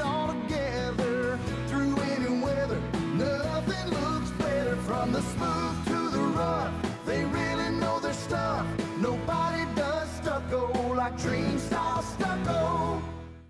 As a mom, I try to make the best choices for my family and our health. That's why I choose Western Sky Community Care. It's a Medicaid plan with quality health coverage and special benefits like Boys and Girls Club membership credit, additional dental benefits, and wellness and support programs. I decide which Medicaid plan is right for us.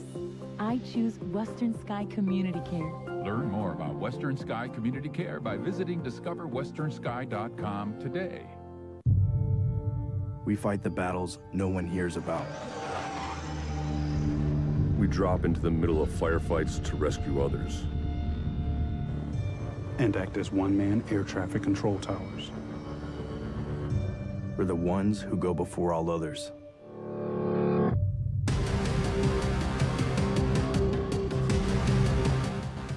U.S. Air Force Special Warfare are proud supporters of ProView Sports.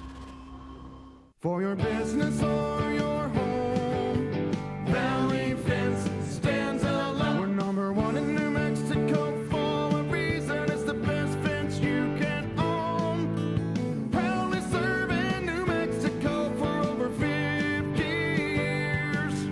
At Valley Fence, the difference is clear. No fence too big, too small, or difficult. We handle them all at Valley Fence Company.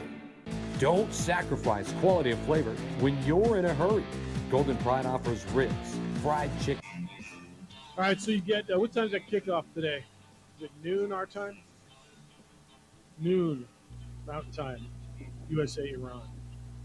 Wales, England go at the same time. Opening drive, Jeff, JJ, and Steph. And what is that sound? I don't even know what that is. You know where that's coming from? I don't know what the heck that is. All right, and Adrian's producing on TV. Odell to the Cowboys. That sound like that's where this is trending to you? Oh, Jerry wants it to happen so bad. He can't stop talking about Odell Beckham Jr. His team's out there winning, playing good football, and he's just still talking about Odell Beckham Jr. Odell was removed from American Airlines flight the other day. Did you know that? There was an incident. And who hasn't been, Jeff, on a holiday weekend? What's that? Said who hasn't been on a holiday weekend removed from a American Airlines flight? Really? Okay. He's scheduled to meet with the Cowboys Monday. I guess that's next week. Boy, everything it just feels that's where he's going. Are they the best team in the NFL right now, or can they be? They can be. I do not believe they're the best team right now. I still like Kansas City. I think they are so much more closer to Philadelphia than I anticipated them to be. Mm-hmm. But they have not just Micah Parsons, it's what he does for everyone else. A legitimate pass rush, which changes the game. You know, Dak Prescott, you get a couple games under your belt, seeing him look a lot better. Michael Gallup played a good game on Thanksgiving. So it's a real conversation with Dallas Cowboys. Because the NFC, it's who do you ultimately trust in the postseason right now? They haven't done it, but either has Kirk Cousins and the Vikings. Yeah, nor the Eagles. The Eagles haven't, and they're the right only there. one that has is Tommy, and he's going to be there. Look, they're going to win that division with maybe a losing record. Get the 4 seed because they win the division, and get a home game against the top wild card team, which is going to be Dallas. So right now, Dallas's first round game is going to have to go. Mm-hmm. Is that right? Is that how this is going to play? That's probably not right, is it? Yeah, it is. Yeah, the 4-5. Yeah, that's how that's going to play. And this is one too where you don't 4-5. Yeah. Yeah, you don't want to get caught up in any of these conversations, in the past too much, and just saying, oh, the team hasn't done it, so they can't do it, because these are different teams. Philadelphia, Jalen Hurts is different. Just because Tom Brady has won all those games doesn't mean that he's going to go in there and beat all those other teams. So that's a conversation we get too caught up in, because Tampa Bay can be in conversation for one of the most disappointing teams this season. Yeah, there's no reason that offense should look that bad. I agree with you. Yep, and if there they are, and they're going to get a home game, and probably against the Cowboys. Who do you like, Tommy or Dak? Right? I mean, you're going to tell me all day Dallas is better. Who do you like in the playoffs? Marty, good morning. Hey, guys. On that conversation. I think 49ers, Cowboys are better than the NFC. I think they'll face each other somehow. They've done it so many times. I think if you look at the history of those two things, I think those two teams have faced each other more than any other team whether it was divisional playoff or NFC championship. And I think it's trending that way. Philadelphia, nice story. I just think I think they're already showing signs of peaking. And I think they could be one or done in the playoffs. I really, truly believe it. I'm an Eagle fan. I don't want to hear that. But I really think that they peak. And they've been benefactors of their schedule. So, but I like 49ers, Cowboys to face off, and we'll see what happens. Two hottest teams. All right, Marty, thanks. Everybody loves the 49ers. Everybody's on the 49ers right now. You realize that? Yeah. Jimmy G is probably one of the most fascinating career arcs of a quarterback. From good, win you games, get to a Super Bowl. Not good enough, let's get someone else. Oh my gosh, thank you for coming back. I love this. You're not good enough. He went to a Super Bowl and didn't win. And there's such a list of quarterbacks who didn't win a Super Bowl. No, you're just not good enough to win it. And I'm like, damn, all right, who'd they lose to? We lost to Patrick Mahomes, right? I mean, and they were within it. They were close. They lost last year in the NFC Championship game. I just, if you lose, is Josh Allen not good enough to get to a Super Bowl? He lost to Patrick Mahomes last year, didn't he? He scored that touchdown with 13 seconds to go, left too much damn time on the clock. I think Jimmy Garoppolo is one of those properly rated quarterbacks. When you look at what they got him for, what they're paying him, that's right. What he does in this offense, and that is why, with him under center, they win a ton of games. They're always in contention. And to Marty's point, when you talk about what a team plays, yeah, if you want to power rank them, go for it. But the schedule sets you up for the playoffs. And all you got to do is beat one team at a time in your playoffs. Not the college football playoff where you need an outstanding resume to get in. You take advantage who's in front of you. You beat everyone that's in front of you, like Philadelphia has done for the most part. And you put yourself in that position in the playoffs with an opportunity to have a home game. All right, let me get you some of these emails that you sent in. Ken said, OMG, how presage was this, Jeff? OD callers your center cup. Who said Marcus Arroyo, the UNLV coach, was in trouble last week? Was it Derek? I was talking to some UNLV fans that came down to Nevada not being that great of a win. Rebs shouldn't need a goal line stand to beat that garbage club in their shiny new builds. They won the cannon. They were painting the cannon yesterday, and they fired their coach. I think there was a lot to it. I think you got an AD who didn't hire the coach. You got an AD who thinks that they should be better. That 4-1 start didn't resonate enough. And JJ, that one surprised me. That's all. That one surprised me. AC says, damn, Jeff, your bias toward La Cueva is not showing. No mention of Dylan Chavez going to NMSU. Didn't we mention Dylan Chavez yesterday? The recruit, the basketball recruit that's playing for Yes, we did. Yeah, the basketball. I haven't caught up with it. Did Greg Heyer speak yesterday? Is there anything that... He didn't. He was sick yesterday. So he didn't speak yesterday. I know. Okay. I know. They play It's that. Yeah, it's that. You go to Vegas, you're going to come back with something. Sometimes happens that way, doesn't it? Gopher says on the high school football stuff, why should Albuquerque rake in all the economic development money when Artesia played at Piedra Vista, Spud Nuts, a block from Scorpion Stadium, and the Dairy Queen down the street probably cleared their biggest numbers in the years? These small communities need to cash just as much, if not more, than the large metros. Using your logic, Connie Mack should be in Albuquerque because most of the teams fly in here anyway before driving to Northwest New Mexico. Not really, because they're all in one place, right? But the logic on that, too, is you never know where the game's going to be. It's not always hosted by the higher seed. So you're just randomly gifting things to these communities because they happen to play each other 7 years ago at a different site. And you're getting the playoff games beforehand. And I understand that a championship game has more buzz, more people are going to travel to it. But why are we just so hyper-focused on football in this? It's like that's the one that can't change, but we're okay with the other stuff. Yeah. I think the Connie Mack analogy is a bad one because they're all in one place. You go there and you watch all the games. It's one centralized place. They've got a great facility for it. They probably have the second nicest ballpark in the state, don't you think? Ricketts Field, after Ice Stopes Park? I haven't been there, but Beautiful. From what you've said and everyone has said, yes. Yeah. Community get behind it. They're all in one place. It's not like you can't watch all the games. Plus, you get the old farm baseball feel. Yes. No, it's perfect. Nobody's saying take the Connie Mack out of Farmington. The point on look, I'm all for the economic development, Gopher, and for Spud Nuts and Dairy Queen, everybody making their money. But if we're making the decision on where high school football championship should be played on whether or not Spud Nuts has a giant day once every 15 years, it feels to me like we're making the decisions for the wrong reasons. I'll be I agree wrong. with that. You want to tell me I I'm agree wrong? with that. Yeah, no, it's great that Dairy Queen had a boom day. I hope they didn't run out of soft serve. Enough little peanuts to put on the Sundays. Like, I hope everything was great. And I'm stoked for them. And I think it's wonderful.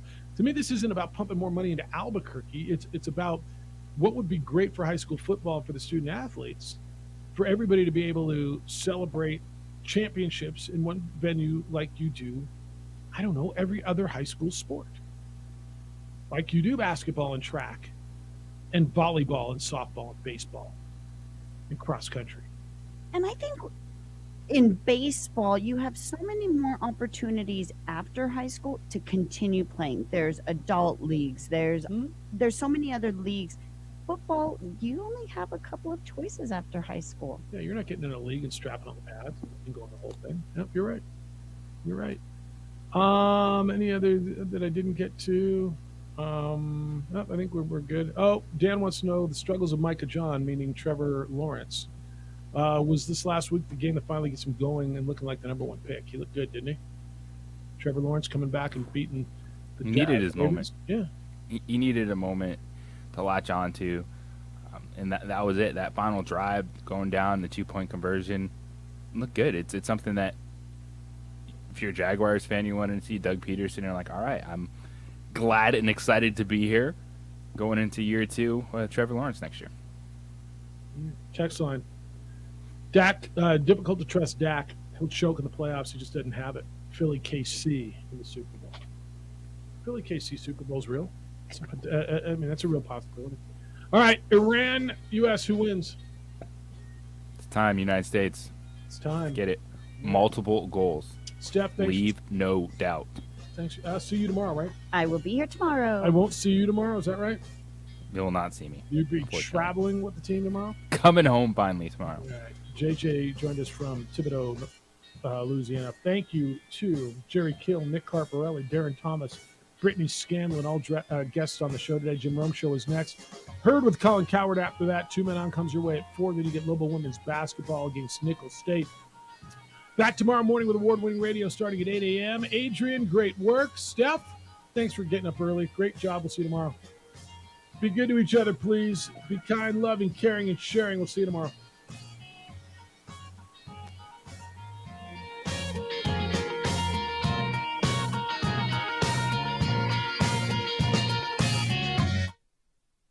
We would like to thank the following sponsors for making this broadcast possible.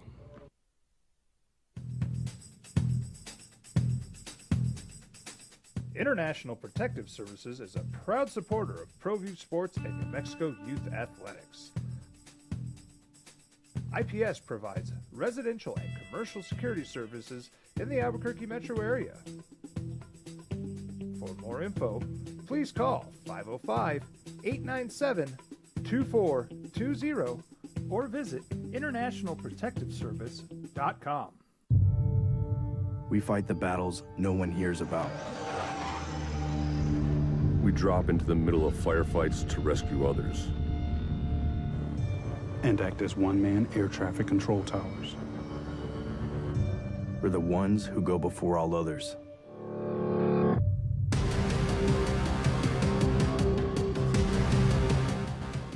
U.S. Air Force Special Warfare are proud supporters of ProView Sports. Hi everyone, my name is Master Sergeant Jacob Groves. I am a Air Force Special Warfare Pararescueman. Air Force Special Warfare are proud supporters of ProView Network and New Mexico Youth Sports. Air Force Special Warfare operators are critical thinkers. They maintain a high level of fitness, they take initiative, and they don't quit. For more information on Air Force Special Warfare, contact me at the number listed below. U.S. Air Force Special Warfare are proud supporters of ProView Sports.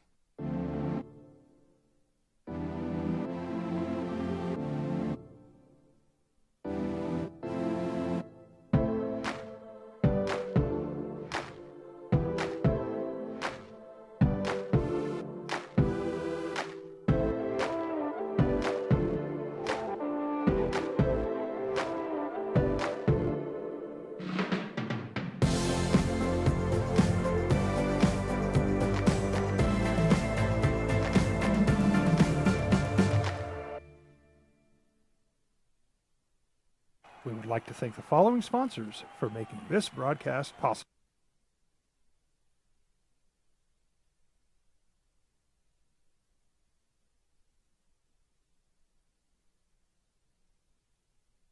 We would like to thank the following sponsors for making this broadcast possible. Dream style stucco. Stucco is the way to go. A Southwest tradition, beautiful and durable. The perfect combination. Your favorite color, your favorite texture. You're gonna love it when they put it all together. Through any weather, nothing looks better. From the smooth to the rough, they really know their stuff. Nobody does stucco like Dream style stucco.